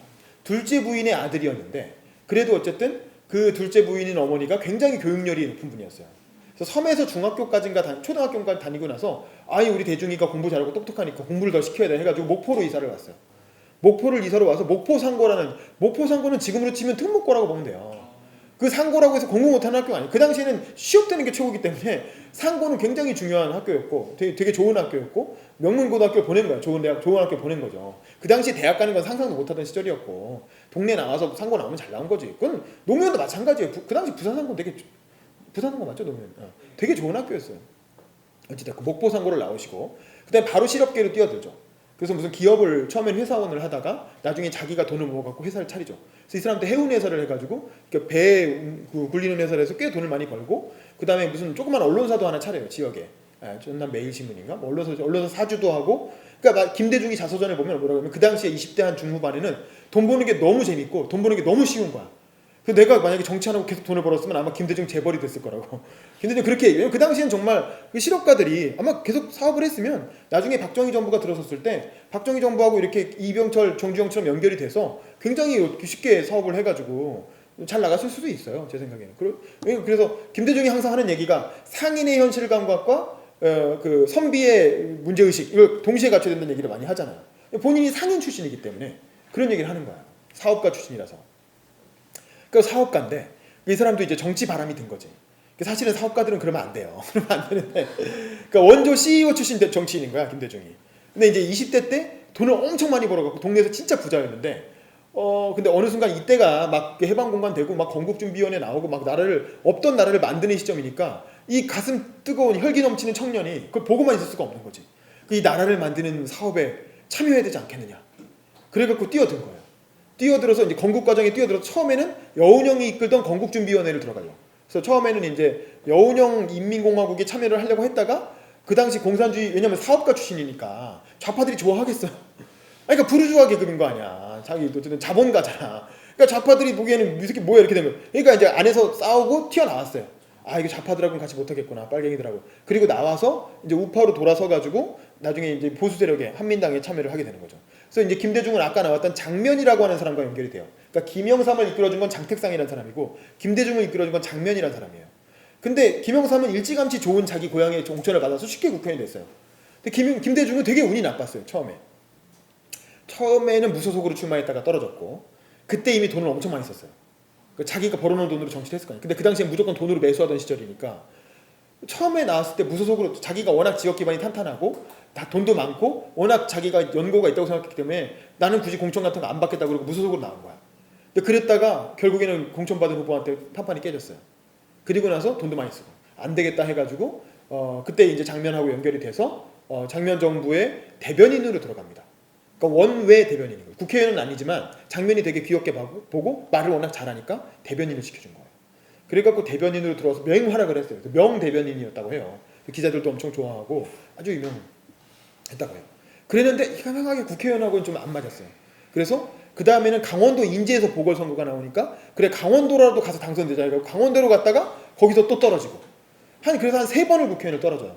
3번을 국회의원을 떨어지면서 한 10년을 그냥 정치 낭인으로 보내요. 그러니까 정치판에 들어오고 나서 한 10년 정도를 국회의원 3번 떨어지면 한 10년 훌쩍 지나가잖아. 그러니까 이 사람이 20대 한 후반에서 30대 후반까지를 완전히 쫄쫄 굶으면서 그러니까 완전히 자기가 벌었던 돈 다 까먹고 거의 뭐 이렇게 거지 수준이 되는 거죠. 그래서 이 사람은 원래 처음에 결혼했던 사람이 이호 여사가 아니잖아요. 재혼이잖아요. 처음에 결혼했던 건 차용의 여사라고 굉장히 예쁜 동네에서 최고 미녀였다고 해요. 그래서 동네를 걸어가다가 진짜 예쁜 여자가 이렇게 하얀색 양산을 배치고 가는 거예요. 누구지 하고 쫓아가는데 알고 보니까 친구 동생인 거야. 그래가지고 열심히 뻔질나게 들어다녀서 이제 꼬셔가지고 결혼을 한 거죠. 그랬는데 결혼하기 직전에 그 반대를 했다고. 왜냐면 그게 좀 있으면 징용 갈 나이였거든요. 일제시대여가지고 징용 끌려갈 것 같으니까 절대 안 된다라고 그 장인어른이 반대했는데 그 마지막에 장인어른하고 김대중하고 그 차용의 여사하고 이렇게 가족끼리 대면을 했다는 거야. 그래서 단판을 짓는데 너 김대중하고 얘 징용 가면 너 젊은 나이에 과부 될 수도 있는데 꼭 결혼할 거야. 이렇게 장인이 이제 물어봤겠지. 네가 결정해. 그랬더니 이제 차용의 여사가 뭐라 그랬냐면 저는 대중 씨하고 결혼 못하면 죽어버릴랍니다. 이렇게. 그만큼 이제 서로 사랑을 한 거죠. 그래가지고 뭐 그러면 어쩔 수 없지 하고 결혼을 시켜준 거예요. 그래갖고 사실은 동네에서 제일 예뻤던 차용의 여사랑 결혼하고 이제 홍일이하고 누구죠? 홍업이 이렇게 둘을 낳은 거죠. 아들 둘을 낳고 잘 살고 있었는데 이 사람이 정치 바람이 들어서 정치판에 들어오는 바람에 그 자기가 벌었던 돈을 다 까먹고 와이프도 엄청 고생시키고 그리고 여동생이 있었는데 여동생도 천식을 앓다가 죽어요. 근데 천식이라는 게 뭐냐면 많이 먹으면 낫는 병이거든. 영양실조 때문에 생기는 거거든. 근데 원래 부잣집이었는데 그 오빠가 정치한답시고 돈 다 까먹는 바람에 그 멀쩡한 여동생이 사실 살 수도 있었는데 가난해져 갖고 죽은 거예요. 약값도 제대로 못 대줘서. 그리고 와이프도 정치하는 와중에 뭐 스트레스도 받고 병도 걸리고 해가지고 그 차용에서도 결국에는 그 사이에 죽죠. 죽어요. 그래갖고 호랍이가 되는 거예요. 30대 후반에 정치 낭인 호랍이야. 국회의원도 아니고 정치 낭인인 채로 호랍이가 된 거야. 그래서 그 정치 낭인이었다가 근데 이제 그래도 어쨌든 정치권에 나오고 대변인도 했던 사람이니까 무슨 뭐 이렇게 지식인들 또 재야 운동가들이랑 같이 어울려서 막 지금 여러분이 하는 이런 독서 모임을 한 거예요. 이런 독서 모임을 하다가 누굴 만났냐면 이호 여사를 만난 거예요. 이호 여사를 만나서 이호 여사는 그 당시에 김대중보다도 더 나이가 많은 노처녀였죠. 서울대를 나온 신여성인데 미국 유학도 갔다 온 신여성인데 근데 이제 하여간 뭐 얼굴도 좀 이렇게 생기셨잖아요. 차용의 여사에 보면 얼굴도 좀 못생기고 그러니까 지금 여러분이 할머니로 봐서 그렇지 젊었을 때 이호 여사의 사진을 한번 보세요. 진짜 안경을 이렇게 생긴 역삼각형 안경을 끼고 있어요. 근데 옛날엔 그게 유행이었다고 해요. 내가 약간 되게 이런 느낌이 좀 드는데 그럼에도 불구하고 지식인이었고 서로 이게 생각이 맞은 거지. 의견이 통한 거지. 그래서 같이 이렇게 막 책을 읽고 산책을 하면서 같이 이렇게 이승만 독재 정권을 어떻게 무너뜨릴 것인가 막 이런 얘기를 하면서 이렇게 막 돌아다니고 그러면서 이제 알고 보니 그게 사랑이었다. 뭐 이런 식으로 막 자서전에 미화해서 써놨는데 제가 보기에는 이게 뭐냐면 정치 낭인이 그냥 나는 호랍이고 너는 노처녀고 그냥 우리끼리 이 정도면 맞지 않냐 이렇게 해가지고 결혼을 한 거야. 그리고 약간 이제 뭔가 정치적인 결합이었던 거죠. 이 두 사람이 이렇게 뜻이 맞아서 같이 한번 뭔가 큰 거 해보자 이렇게 하고 이제 나중에는 정말 사랑했던 것 같아요. 그 나중에 이제 임기 말로 가고 대통령 돌아가시기 전에 쓴 자서전 뒷부분을 보면 이희호 여사에 대한 굉장히 극진한 사랑을 계속 표현을 해요. 그리고 그 뭐라 그러더라? 아내가 없는 삶은 생각할 수 없다. 뭐 그런 일기가 많이 마지막에 보면. 그러니까 마지막에 맨날 아내 놀려먹는 재미에 산다. 그래서 아내랑 맨날 이렇게 농담하고 이렇게 해서 되게 애틋하게 마지막에는 그 노년에는 살았던 게 나와요. 그러니까 그 정도로 또 이 여사가 워낙 그 현명하고 똑똑한 분이었기 때문에 김대중 대통령의 유산을 잘 이렇게 갖고 가지고 지금도 김대중 이사장 도서관 이사장을 하고 있잖아요. 거의 지금도 야권의 최고 원로죠. 사실 이 여사는. 근데 어쨌든 나중에 재혼을 굉장히 잘한 케이스죠. 김대중 대통령은. 어쨌든 그런데 이 양반이 이때가 한 삼선 의원인가 나이도 사실은 그러니까 선수는 그렇게 김영삼에 비하면 선수는 많지 않았어요. 나이는 김영삼보다 몇 살 위고 선수는 좀 떨어지고 근데 그래도 워낙 연설을 잘하고 제가 지난번에 세상을 바꾼 연설학과에서도 얘기했지만 1969년에 했던 유명한 장충 그 효창운동장에서의 삼성개헌 반대 연설 그걸 현장에서 들은 사람이 뭐 100만 명이라는 거 아니에요. 그러니까 지금 보면 우리가 촛불 집회에서 100만 명 모여서 자유발언 같은 거 하잖아요. 지금은 시민들이 올라가서 자유발언하고 이승환이 노래 부르고 김제동이 연설하잖아요. 근데 그 당시에는 그런 연설회를 신민당이 주최를 한 거예요. 신민당이 주최를 하고 그 신민당에 내노라 하는 정치인들이 나와서 연설을 한 거예요.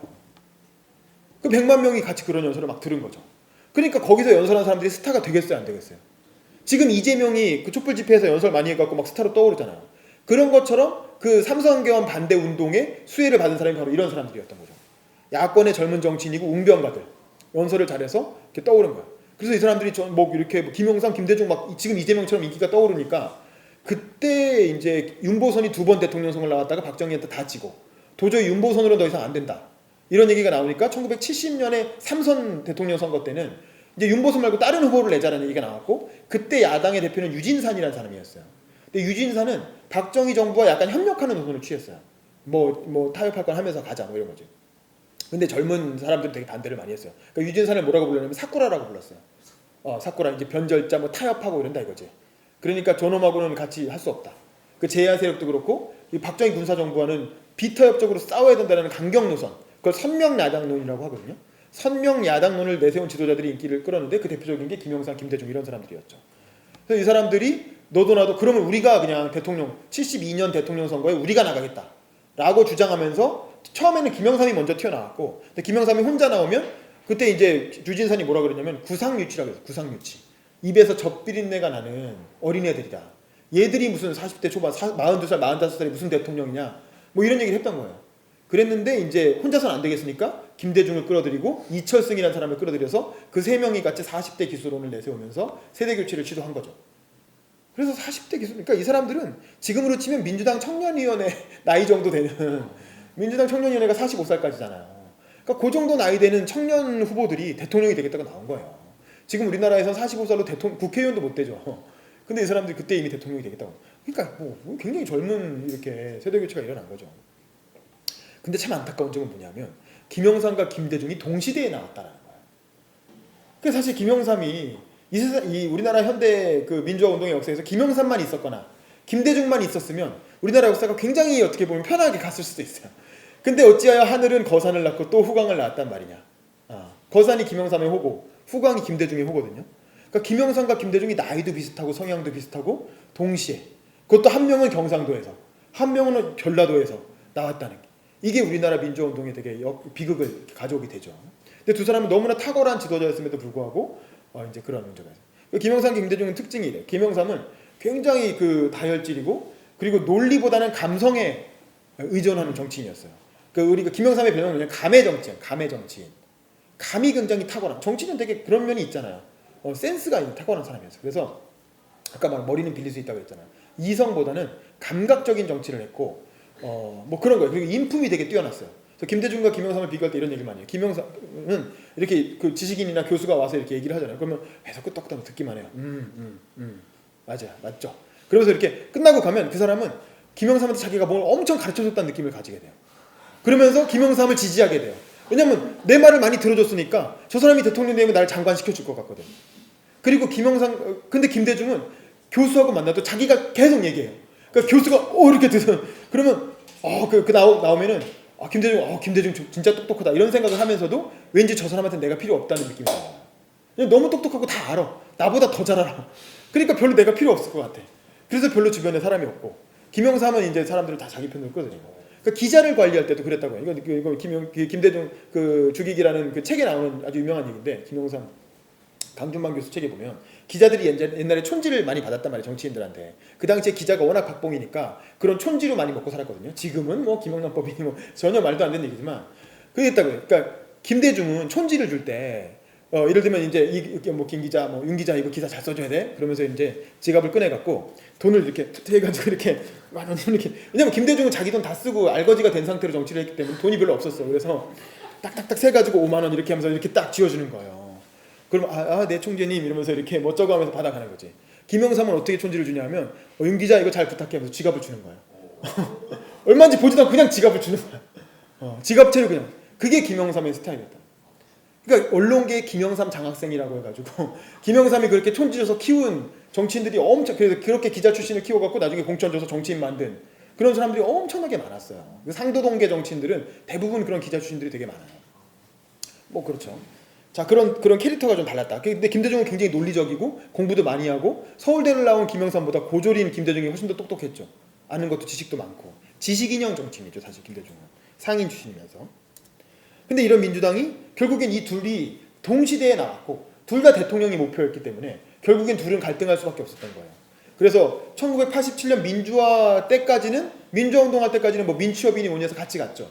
그러다가 87년에 직선제가 딱 되고 나니까 김대중과 김영삼이 분열해서 원래는 이제 김대중은 미국으로 망명가 있었고 김영삼이 국내에 남아서 전두환 정권과 싸우는 투쟁을 했죠.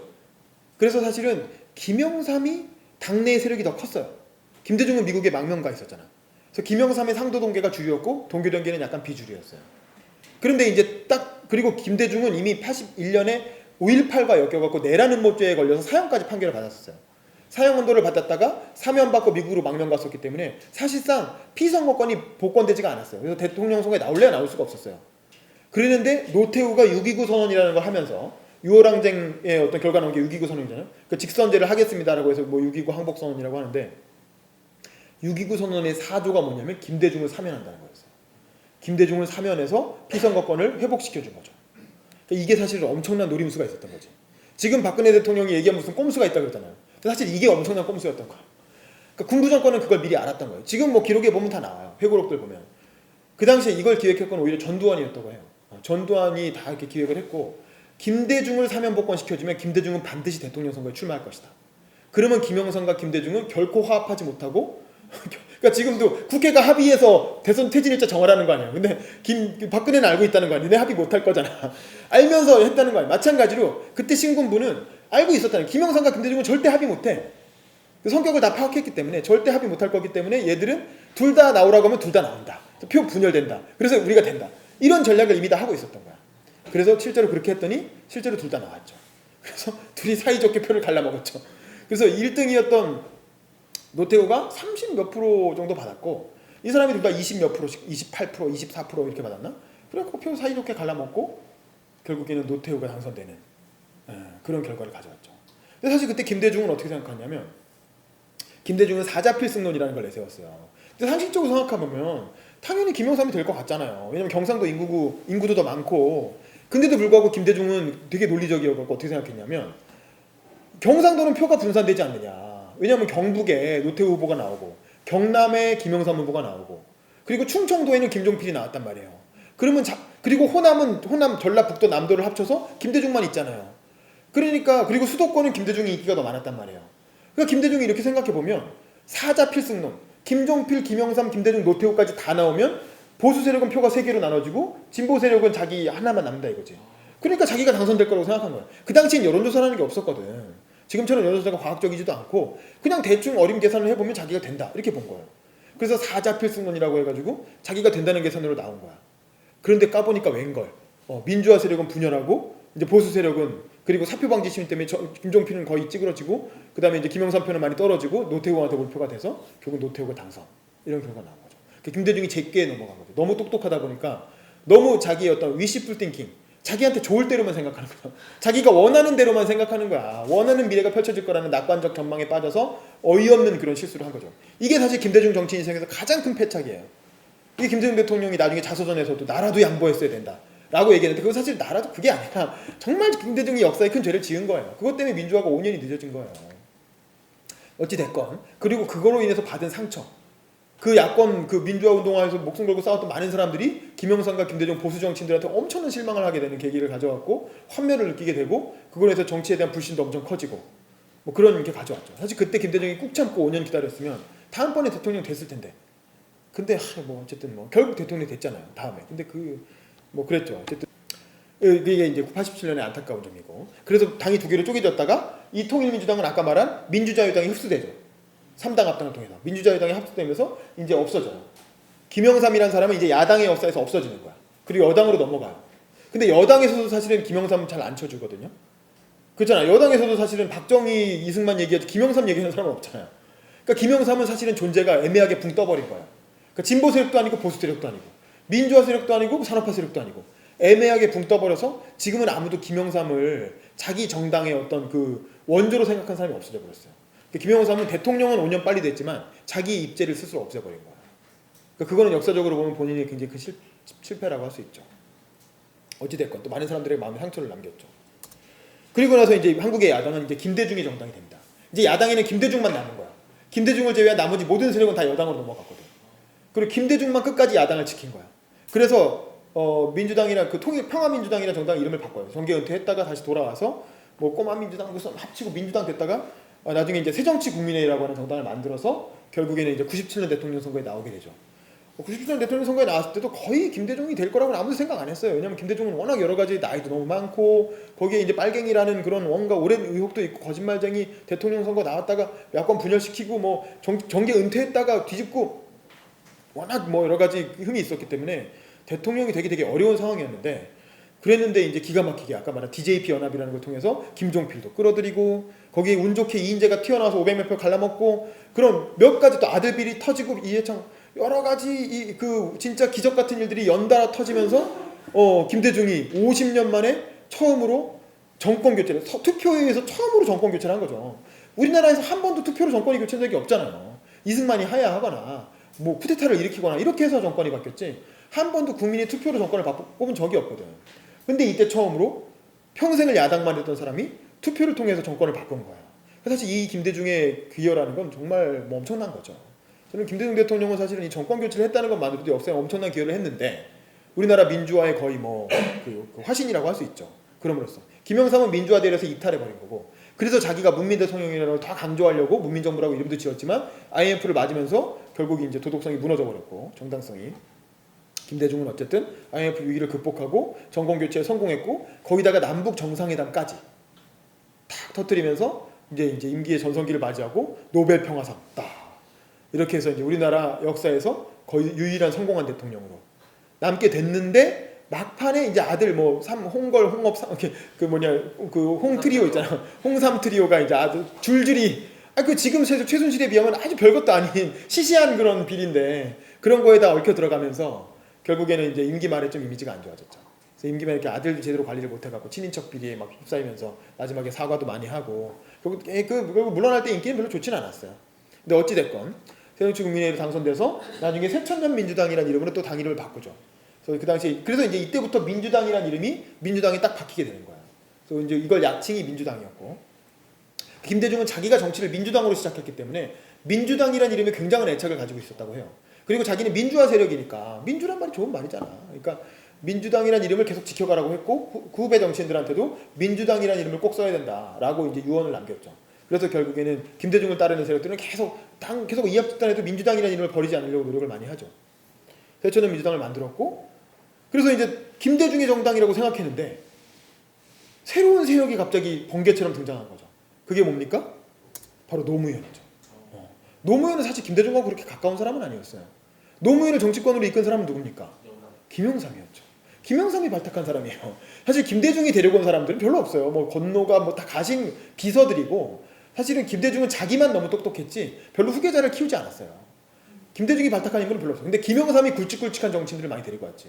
사실은 이인재도 김영삼이 데리고 왔고 손학규도 김영삼이 데리고 왔고 노무현도 김영삼이 데리고 왔어요. 그 이외에 유명한 대권운 주자급 거물급 정치인들은 다 김영삼이 발굴했어요. 김영삼은 그 사람을 끌어들이는 그런 묘한 매력과 안목이 있었어요. 노무현은 부산에서 민주화 운동을 했던 사람이죠.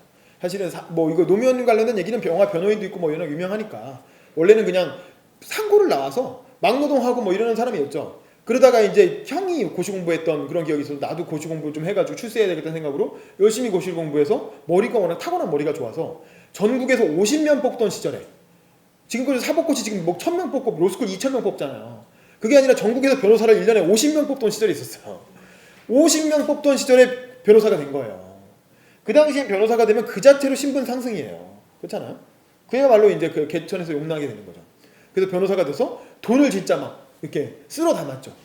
부산에서 그 보면 나오잖아요. 영화 변호인 보면 주인공이 이렇게 여러분의 소중한 돈을 지켜드립니다. 이렇게 해가지고 명함 파서 돌리면서 변호사가 어떻게 모양 빠지게 저런 걸 하냐. 그걸 노무현이 실제로 했던 거예요. 그래서 조세 전문 변호사로 엄청나게 돈을 많이 벌었어요.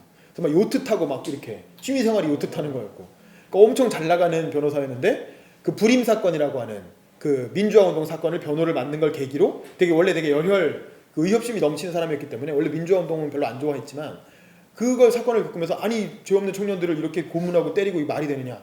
그래서 거기서 뭔가 깨우쳐가지고 민주화 운동 대열에 뛰어들게 되고 그 다음부터는 돈 잘 안 벌고 와이프한테 구박받으면서 이제 민주화 운동을 열심히 하게 됐죠.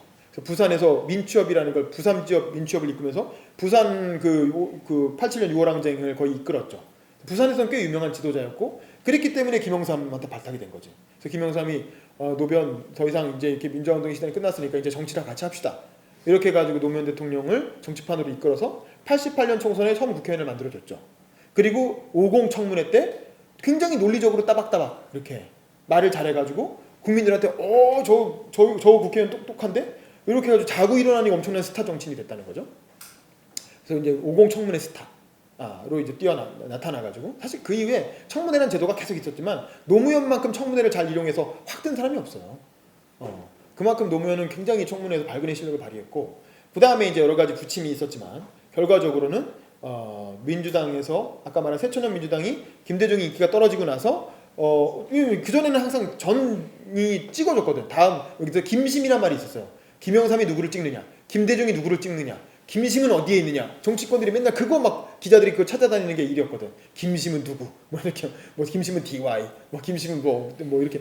그런데 지금은 그런 게 없잖아.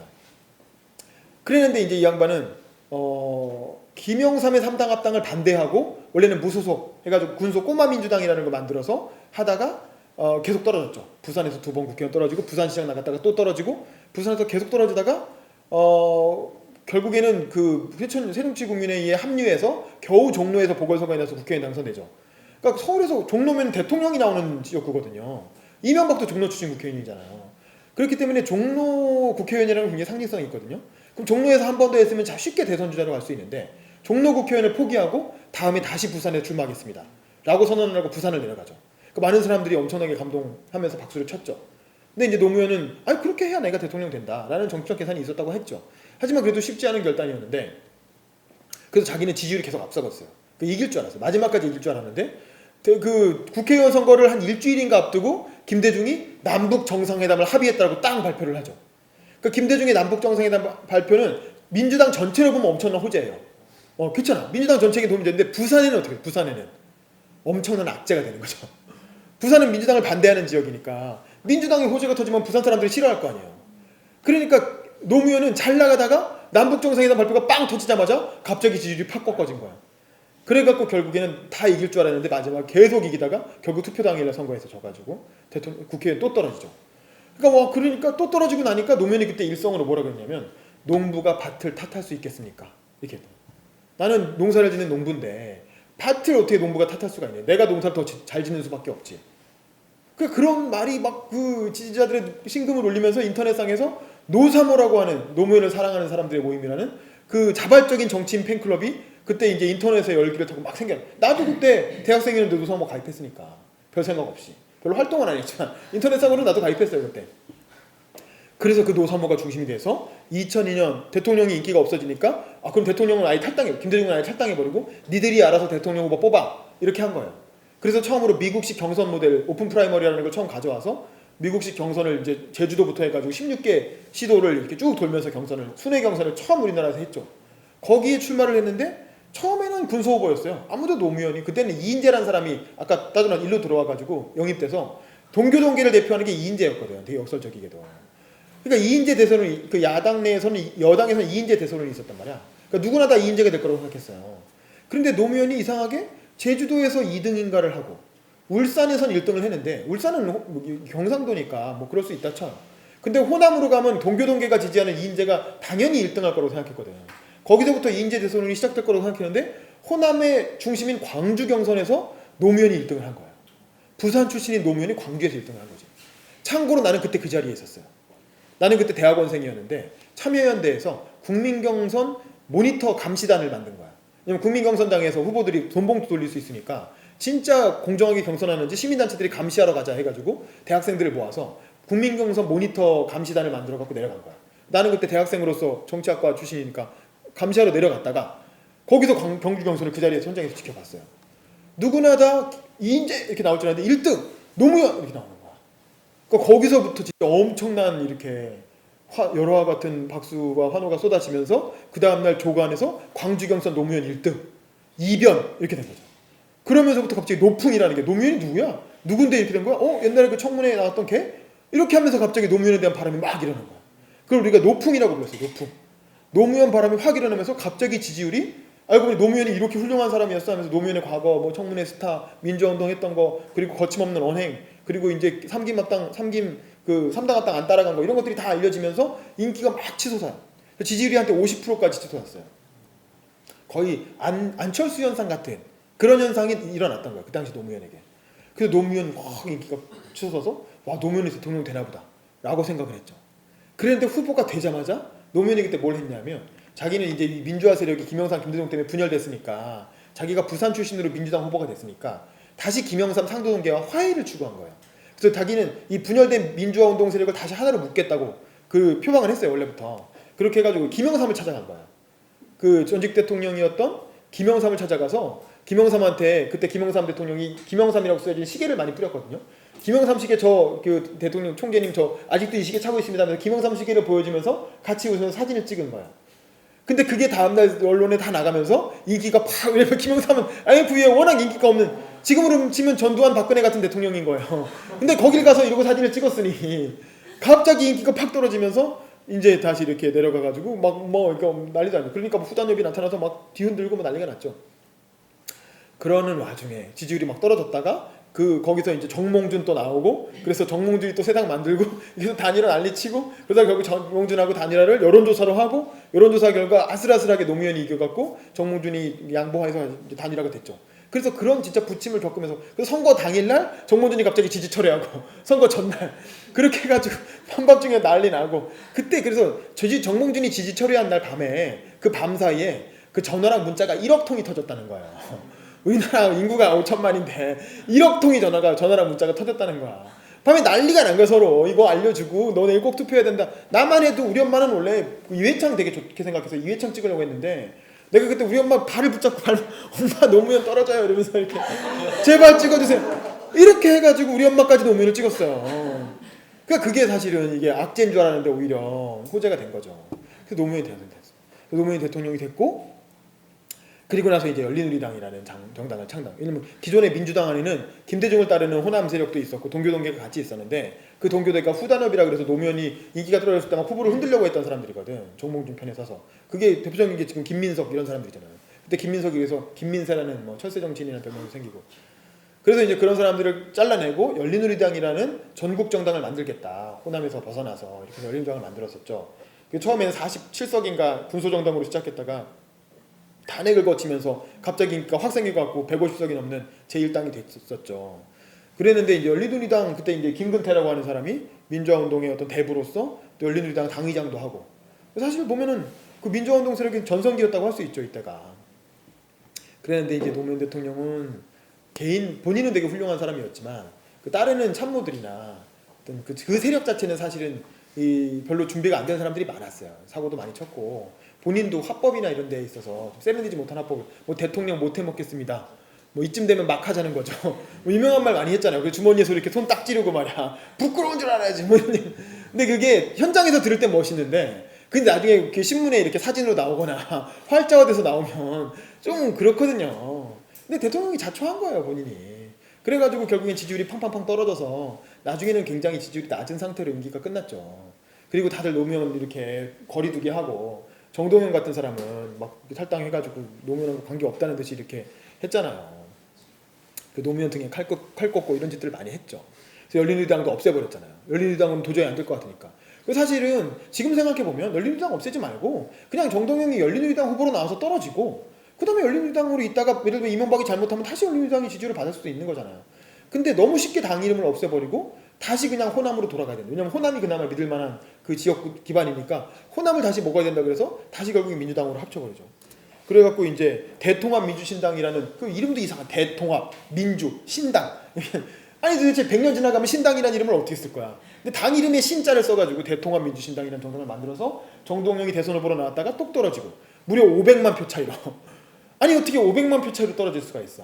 그러니까 정동영은 지금도 국회의원이지만 사실은 그때 500만 표 차이로 떨어져가지고 이 민주화운동 세력에게 정말 씻을 수 없는 모욕감을 준 거예요.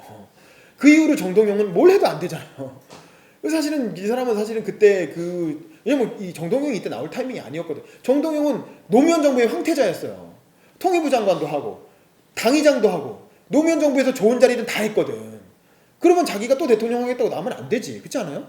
근데 대통령 하겠다고 또 나와가지고 그것도 당까지 바꿔가면서 그 경선 과정에서도 엄청난 뭐 이렇게, 그 당시만 해도 사실은 이게 지금 끝났으니까 하는 말이지만 그 새누리당이 하는 뭐 찻대기 뭐 그러니까 표를 막 이렇게 뭉탱이로 해가지고 투표함자 이런 짓들을 열린우리당 경선에서 지들끼리 다 했다는 거예요. 자기들끼리 박스떼기 이런 거를. 그런 그 통진당에서 일어나는 그런 부정경선 사태가 그 당시에 아무렇지도 않게 민주당 내에서도 다 일어나고 그랬다는 거예요.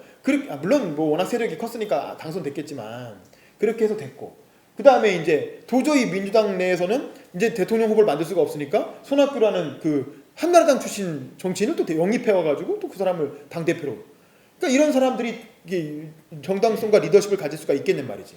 그러니까 리더십이 없는 이 소위 말하는 불임 정당이라는 그런 오명을 뒤집어쓰면서 쭉 이어왔던 거죠. 그러다가 이제 이 민주통합당이라는 이름으로 바꾸면서 이제 문재인이라고 하는 우리나라 정치인 중에 역대 최고의 꽃미남, 역대 최고의 잘생긴 훈남 출신 정치인이 이제 나타난 거죠. 원래 문재인은 노무현 대통령의 이렇게 친구라고 알려져 있지만 사실은 나이 차이가 4살 정도 차이가 나기 때문에 친구라기보다는 동업자, 같이 이제 변호사 사무실을 운영했던 동업자였고 정치보다는 민주화운동 활동을 변호사 활동을 하면서 외곽에서 많이 있던 사람이고 대통령이 이제 되고 나서 비서실장으로 들어와서 정무적인 역할을 보좌를 했는데 뭐 비서실장으로 그렇게 유능했던 사람은 아니었죠. 이게 뭐 사실 이런 말 할 건 아니지만 이 양반이 정말 유능했으면은 노무현 대통령이 안 죽었지. 노무현 대통령 돌아가신 이유가 그 와이프가 돈 받은 거잖아요. 근데 사실 그거를 막아냈어요. 찾아냈어야지. 그걸 막는 게 정무수석 아니에요? 민정수석. 그걸 막는 게 비서실장 역할이잖아. 그리고 적어도 만약에 그런 일이 일어났다면 임기 중에 찾아냈어야지. 임기 중에 찾아내서 검찰 수사를 받게 했어야지. 역대 박지원도 김대중 정부 때 비서실장이었잖아요. 박지원은 자기 임기 중에 홍삼 트리오 비리를 다 찾아내요. 다 검찰에 보내요. 왜냐하면 그건 이명박도 아들 비리가 임기 중에 다 나오잖아. 왜 그렇게 했어요? 친인척 비리는 임기 중에 털어야 돼요. 그렇지 않겠어요? 임기 중에 털어야 현직 대통령 아들이고 그러니까 적당한 선에서 마무리가 되는 거야. 근데 임기가 끝나고 나서 전직 대통령의 친인척 비리가 터져봐요. 어떻게 되겠어요? 완전히 더 가혹하게 물어뜯길 거 아니에요. 그래 현직 대통령이 그나마 이렇게 막아줄 때 털어야지. 그러니까 박지원은 그걸 잘한 거예요. 그래서 김대중의 아들 비리를 현직일 때 다 털어가지고 인기는 많이 떨어졌지만 그래도 퇴임하고 나선 더 터진 게 없었잖아. 그랬는데 사실은 문재인은 그걸 못했잖아요. 뭐 그런 문제가 있는 거죠. 잠시만요. 네네. 지금 결제가 7분만 지금 결제. 제가 공지할게요. 네네네. 결제 안 하신 분들은 꼭 나가기 전에 시간 요금이라도 꼭 결제하세요. 아시겠죠? 음료시키거나. 자, 하여간 그랬다는 겁니다. 그래서 이제 근데 문재인 비서실장은 임기 중에 사실은 그 최도수 비서관이 돈 받아서 그거를 이제 권영숙 여사한테 전달했고 권영숙 여사가 그걸 이제 그 노건호 씨 부부인가요? 그 아들 부부가 미국으로 유학 가 있었는데 그 집을 아파트를 사준 거잖아요. 그게 한 60억 원 정도 하는 돈이었다고 하는데 아마 차용 빌려가지고 나중에 갚으려고 했다라고 하는데 아마 내 생각에는 집을 잠깐 살다가 나중에 이제 대통령 임기 중에 국내에 있으면은 아들이 막 계속 문제가 막 꼬이고 이러니까 유학 비슷하게 보내놓고 거기서 잠깐 살게 한 다음에 아마 다시 국내로 돌아올 때 그거 팔면 되잖아. 팔면 그 돈 다시 돌아오잖아. 그 돈 다시 갚을 생각이었겠지. 아마 권영숙 여사는 그런 생각이었을 거예요. 그러니까 뭐 그게 큰 나쁜 짓이라고 생각 안 하고 그냥 엄마 마음이잖아. 엄마 마음. 아들이 너무 불쌍한. 아니 아들이 그 잘난 아빠 때문에 멀쩡하게 잘 다니던 LG 다녔잖아요. 연세대 나와갖고 멀쩡하게 좋은 기업 다니다가 아빠가 대통령 되는 바람에 국내에 있을 수가 없게 되니까 자의반 타의반으로 해외 유학을 갔는데 집값이라도 좀 이렇게 월세라도 안 내게 해줘야 될 거 아니야. 그러니까 엄마 마음에 그 애틋한 마음에 원래 그동안 후원자였던 박연차 회장한테 얘기해가지고 또 아쉬운 소리 하니까 박연차 회장이 그 영부인 뭐 그런 걸 갖고 걱정을 하십니까? 걱정 마세요. 이렇게 해가지고 최도수 비서관 시켜가지고 이렇게 그거 별거 아니고 60억 아이고 돈도 아니고 이렇게 처리한 거 아니에요. 근데 그게 딱 걸린 거지. 임기 중에 있었던 일이었던 거지. 사실은 문재인이 그걸 잡아냈어야 되는 거거든. 근데 뭐 그게 뭐 어쨌든 그렇습니다. 뭐 그걸 뭐 그렇다고 뭐 그것 때문에 뭐라고 할 수는 없지만 어쨌든 결과적으로 아마 저는 노무현 대통령이 임기 중에 그걸 알았으면 이 양반은 아마 사임했을 거예요. 그렇지 않았겠어요? 임기 중에 안 왔으면 자기가 책임지고 사임했을 거예요. 단 임기가 하루 남았어도 사임했을 거예요. 그런데 임기 끝나고 터졌기 때문에 사임할래야 사임할 수도 없잖아. 그거 사실은 재판 끝까지 가면 무죄 나옵니다. 노무현은 무죄 나와요. 그렇잖아요. 자기가 받은 게 아니고 자기 몰랐으니까. 끝까지 갔으면 무죄 나왔을 거예요. 근데 그게 중요한 게 그냥 무죄 나오면 뭐해. 그 가족이랑 자기 세력이 다 완전히 부패 세력이 돼버렸는데. 그러니까 노무현은 그걸 책임질 방법은 목숨을 버리는 것밖에 없었던 거죠. 임기가 끝나고 나서 터지니까. 임기 중에 밝혀냈으면 죽진 않았을 거예요. 최소한 사임할 망정. 그렇지 않았겠어요? 저는 사실은 그게 노무현이란 정치인은 굉장히 국정 경험을 가진 굉장히 소중한 자산인데 대한민국 전체의 자산이 만약에 한번 살아있었으면 대북 특사로 쓸 수도 있고 얼마나 우리나라에서 그 써먹을 일이 많았겠어요. 근데 그렇게 아까운 사람을 그 책을 써가지고 막 그 좋은 국정 경험을 남길 수도 있었는데 강연을 전국을 다니면서 막 이렇게 할 수도 있고 근데 그리고 그 야권의 원로로 굉장히 이런 중요한 국면에 딱딱 가르마를 잡아주는 역할을 했을 거 아니에요. 근데 그런 아까운 양반이 그렇게 갔다는 건 정말 대한민국 큰 손실이죠.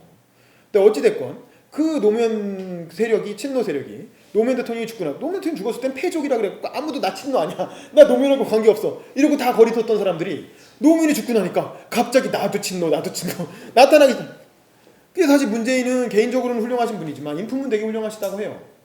근데 그 청와대에 있었던 참모들이 문재인 옆으로 달라붙어서 이게 노무현 대통령 인기가 이렇게 좋은데 이걸 이어받을 사람이 아무도 없는 거야. 처음엔 유시민이 이어받을 줄 알았죠. 근데 유시민이 갑자기 무슨 국민참여당 이런 걸 만들어서 정의당 쪽으로 가버리니까 통진당으로 이렇게 가버리니까 아무도 그걸 이어받을 정치인이 없는 거야. 그러니까 이제 노무현과 가장 뭐 친구였다고 하고 얼굴도 잘생긴 문재인을 양산에서 혼자 이렇게 그 귀농해가지고 이렇게 혼자 살고 있던 문재인을 끄집어내가지고 굳이 안 하겠다는 사람을 정치판으로 끌고 와서 지금 대선 후보를 만들어 놓은 거죠. 그리고 이 사람과는 별개로 이 안철수라고 하는 또 하나의 기업에서 성공한 신화를 가진 정치인이 또 안철수 현상을 통해서 나타나서 새정치민주연합 이렇게 왔죠. 그리고 결국 이 둘이 합당을 해서 새정치민주연합이 됐다가 지금은 또 분리해가지고 이제 민주당으로 이게 국민의당을 만들었죠. 이게 지금 우리나라의 큰 역사라고 볼 수 있어요.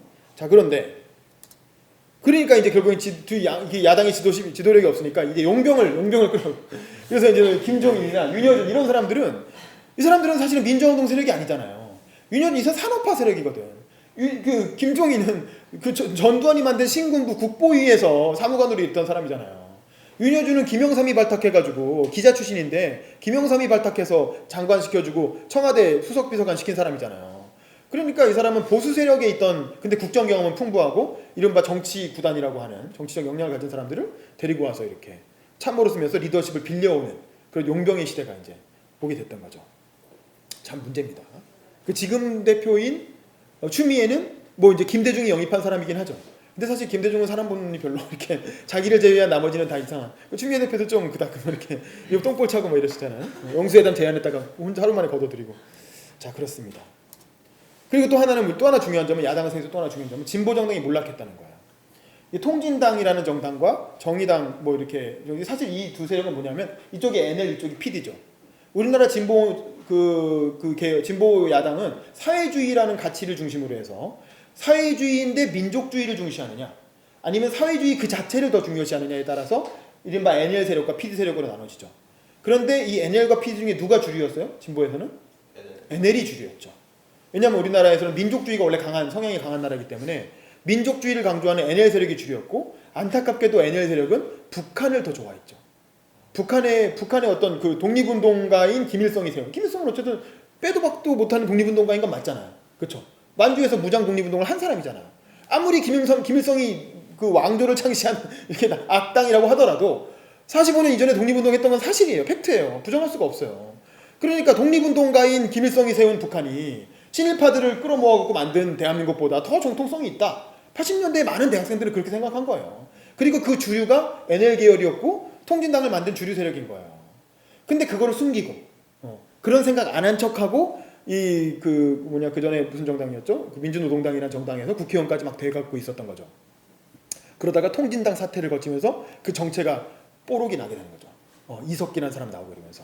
그래서 국민들이 알고 보니까 우리나라 진보 세력이 이런 생각을 가진 사람들이었어? 라는 거를 그때 처음 알게 된 거죠. 국민들. 물론 야당 안에서는 다 알았지. 근데 사실은 이 PD 세력은 이 사람들이 그렇다는 걸 알면서도 워낙 진보 운동권 내의 동지였고 또 주류 세력이었기 때문에 내치지 못하고 그냥 이 사람들하고 같이 어떻게 묻어가려고 하는 거죠. 통합진보당이나 정당 안에 같이 있었고. 그러다가 결국 원래 처음에 부정경선으로 시작했다가 그게 나중에 이석기 뭐 이렇게 터지면서 통진당의 어떤 이념 문제로 불거지면서 이렇게 종북 세력이라는 게 드러나니까 결국에는 잘라내고 자기들이 뛰어나와서 정의당이라는 정당을 만들게 되는 거죠. NL을 제외한 나머지 다 뭉쳐. 거기에다가 그 유시민 계열, 국참당, 일부 친노 세력까지 합쳐서 정의당이라는 정당을 만들었지만 사실상 우리나라 국민들이 가지고 있었던 운동권에 대한 어떤 부채의식, 민주화운동 세력에 대한 부채의식이 이 통진당 사태를 거치면서 다 사라져버렸죠. 그러면서 더 운동권 놈들 못 믿겠다. 그러면서 정의당은 그 비례대표 의석에 의존해갖고 겨우 연명하는, 겨우 근근히 이어가는 그런 군소정당으로 전락했죠.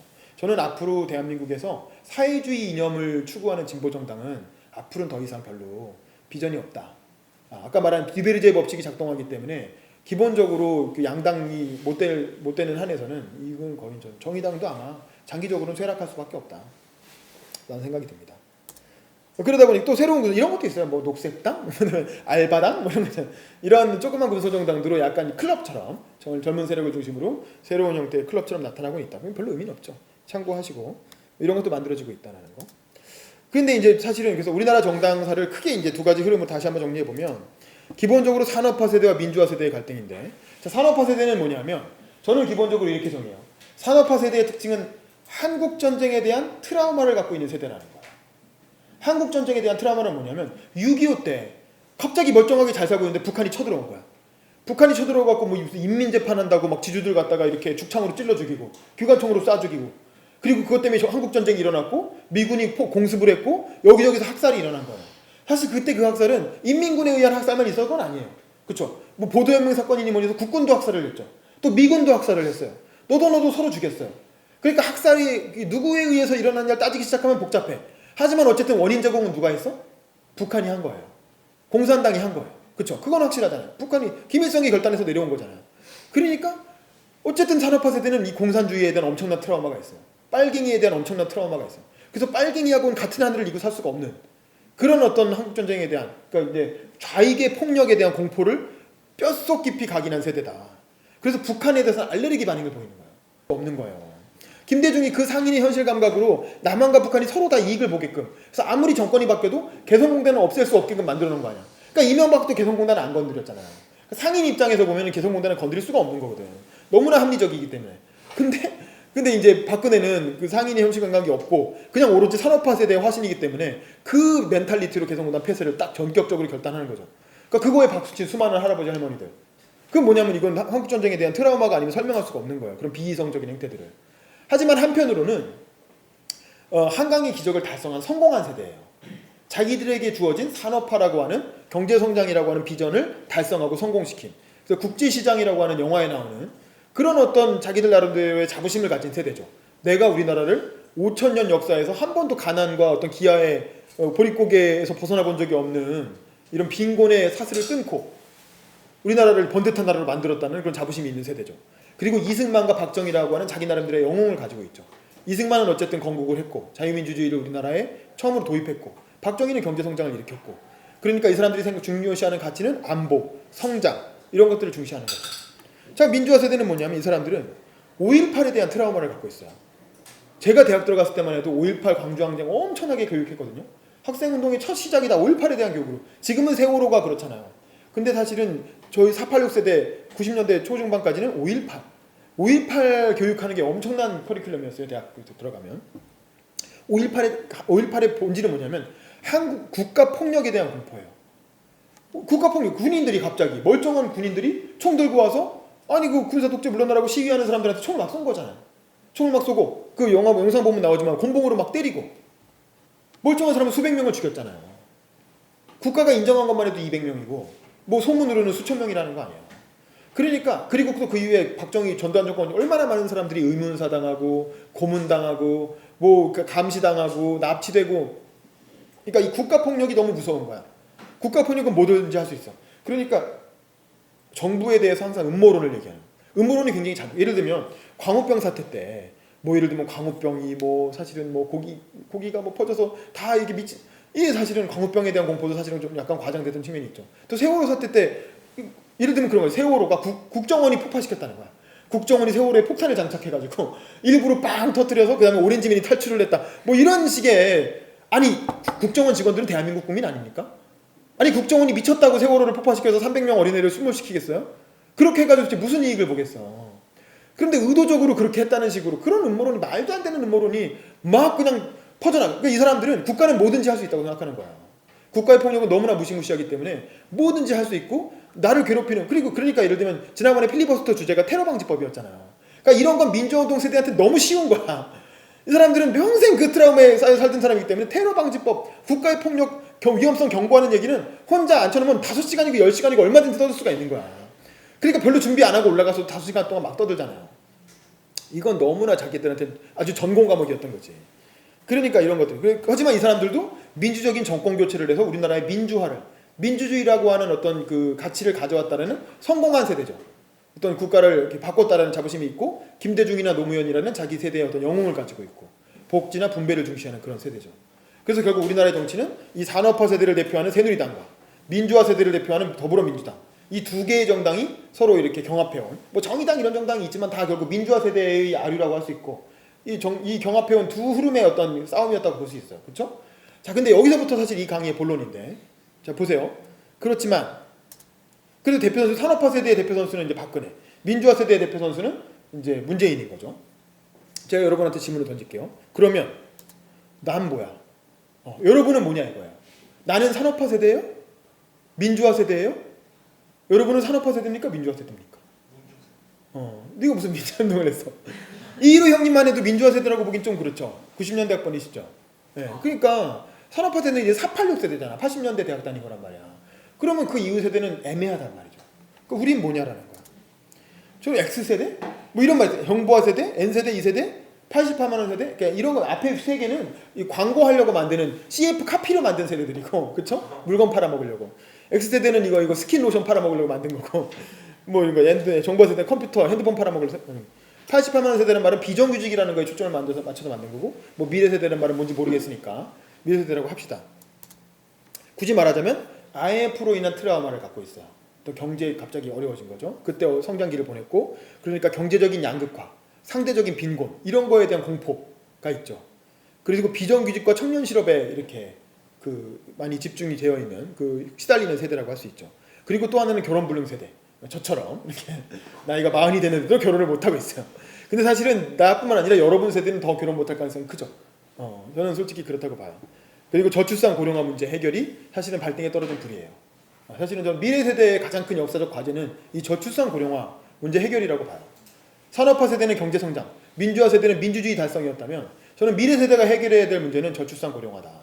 이걸 해결하지 못하면 대한민국은 미래가 없거든요. 아예 나라가 없어질 거거든요. 이걸 해결하는 게 사실은 우리 세대의 가장 큰 역사적 과제라고 저는 생각을 해요. 근데 문제는 뭐냐면 이 세대를 대표할 대안이 없는 거야. 처음엔 안철수가 그건 줄 알았죠.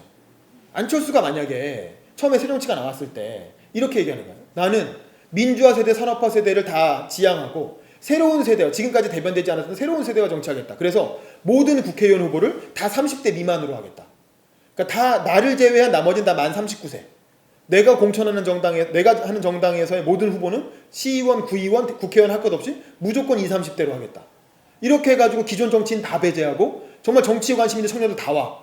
이렇게 해가지고 안철수가 제일 인기 많을 때 안철수나 라벨을 딱딱 붙여갖고 만약에 전국을 돌면서 지원 유세를 했다고 생각해봐요. 인기가 없었을까요? 저는 굉장한 바람이 불었을 거라고 봐요. 그것 자체로 엄청난 새정치인 거죠.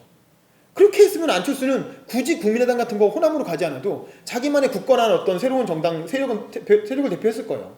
근데 그렇게 하지 않고 갑자기 서울대 출신 명망가, 교수들, 노무현 정부 때 장관하고 총리했던 사람들 이런 사람들을 찾아다니면서 명망가들을 끌어모으고, 왜냐면 자기가 서울대 나온 엘리트니까 그런 정도의 엘리트 그룹들과 정치를 하고 싶었던 거예요. 명망가들과. 그런 사람들 끌어모으다가 그런 사람들 중에 솔직히 뭐 아깝게 아쉬울 게 뭐가 있어서 정치를 하겠어요. 그런 사람들이. 그러니까 마땅한 사람이 없으니까 정치 낭인들, 민주당, 새누리당에서 공천 못 받은 사람들이 막 몰려왔죠. 그러니까 그런 사람들 끌고 정치하려니까 끌보기 싫으니까 에이 그냥 호랑이굴로 들어가자. 그래서 민주당하고 합쳤다가 거기서도 문재인 때문에 친선 세력 때문에 안 되겠으니까 또 튀어나와서 에이 그냥 호남으로 가자. 그렇게 해서 결국 호남 정치인들이 우르르 끌어들여서 국민의당 만들었죠. 그러니까 결국 미래 세대의 대안이 될 수 있었던 사람이 미래 세대를 발로 뻥 차버린 거예요. 그리고 다시 지역주의 정치로 회귀한 거죠. 그러니까 사실은 이 사람은 굉장히 아까운 사람이에요. 아깝지만 본인이 가지고 있는 그 똥꼬집, 그리고 자기가 제일 잘났다는, 자기가 제일 똑똑하다는, 그러면서도 정말 안철수 현상의 본질은 파악하지 못했던 거죠. 그래서 결국은 안철수 현상을 다 없애버리고 지금은 일개 군소 정치인으로 전락해버렸죠. 뭐 이 사람 대통령 될 가능성은 별로 없어 보이죠. 지금으로서는. 저는 그래서 요즘 누구한테 주목하냐면 이 사람이 아무래도 오히려 저는 이 김재동 씨가, 왜냐면 이 정치인이라는 거는 결국에는 연설이거든요. 저는 이분이 오히려 미래 세대를 대변하는 새로운 어떤 대안이 될 수도 있지 않을까, 저는 좀 주목해서 보고 있습니다. 자, 결론을 보면 그래서 결국 당사자 정치가 필요하다는 거야. 청년이 스스로 정치를 해야 된다는 거야. 청년이 직접 정치하지 않으면 안철수든 누구든 남이 대변해 주길 바라서는 안 된다는 거예요. 청년이 스스로 정치를 해야 되고, 청년이 정치를 함에 있어서 가장 좋은 건 국회의원은 바로 힘들어요. 그렇죠? 솔직히 국회의원 나가긴 힘들어. 하지만 구의원, 시의원부터 도전한다면 그러면 직업 정치인으로서 자기 경력을 탄탄하게 쌓을 수가 있어요. 길게 보고. 그리고 구의원, 시의원 중에 젊은 사람들은 도전자가 적기 때문에 그만큼 블루오션이라고 할 수 있어요. 그래서 저는 그래서 정치에 관심이 있다면 어차피 취업하기도 어렵잖아. 그럴 바엔 차라리 선출직에 도전해 보라는 거예요. 저는 이게 나쁘지 않은 계산이라고 봐요. 인생을 길게 봤을 때 선출직에 한번 도전해 보는. 물론 자기 사업을 하나 하면 좋아요. 자기 사업하면서 돈 벌거리는 하나 만들어 놓고 그러면서 돈을 그렇게 옛날 정치인처럼 돈 많이 쓰면 안 돼. 근데 사실은 지금 공천만 받으면 돈 많이 안 쓰고도 당선될 수 있어요. 왜냐면 더 국고보조금으로 다 돌려주니까 자기가 잘 알뜰하게 하고 그리고 이제 공천만 잘 받고 이러면 구의원, 시의원도 오히려 웬만한 회사 창업하거나 대기업 들어가겠다고 100대1 공무원 시험 보겠다고 아니 공무원 시험 보겠다고 100대1 경쟁 뚫는 게 쉽겠습니까? 구의원 공천 받는 게 쉽겠습니까? 제가 보기엔 이게 더 쉬울 수도 있어요. 잘 생각해 보라는 거예요. 그래서 실제로 이렇게 해가지고 이미 현역 배지를 달았던 분들 달고 있는 분들을 중심으로 그래서 이 구의원 대볼과라는 강의를 제가 개설을 하게 된 겁니다. 그래서 이 수업이 다음 주부터 요 순서로 시작되게 된다라는 거죠. 마지막으로 하기 결론 부분은 정당이라는 건 이제 결국 연설을 듣는 사람들의 모임이다. 그래서 연설이 중요하다. 그래서 지도자는 연설로 뽑아야 된다. 이거는 이제 사적으로. 그래서 연설대전 여러분 많이 참여해 주세요. 청소년 연설대전. 자, 여기까지 하겠습니다. 당신도 도전하세요. 네, 이상입니다.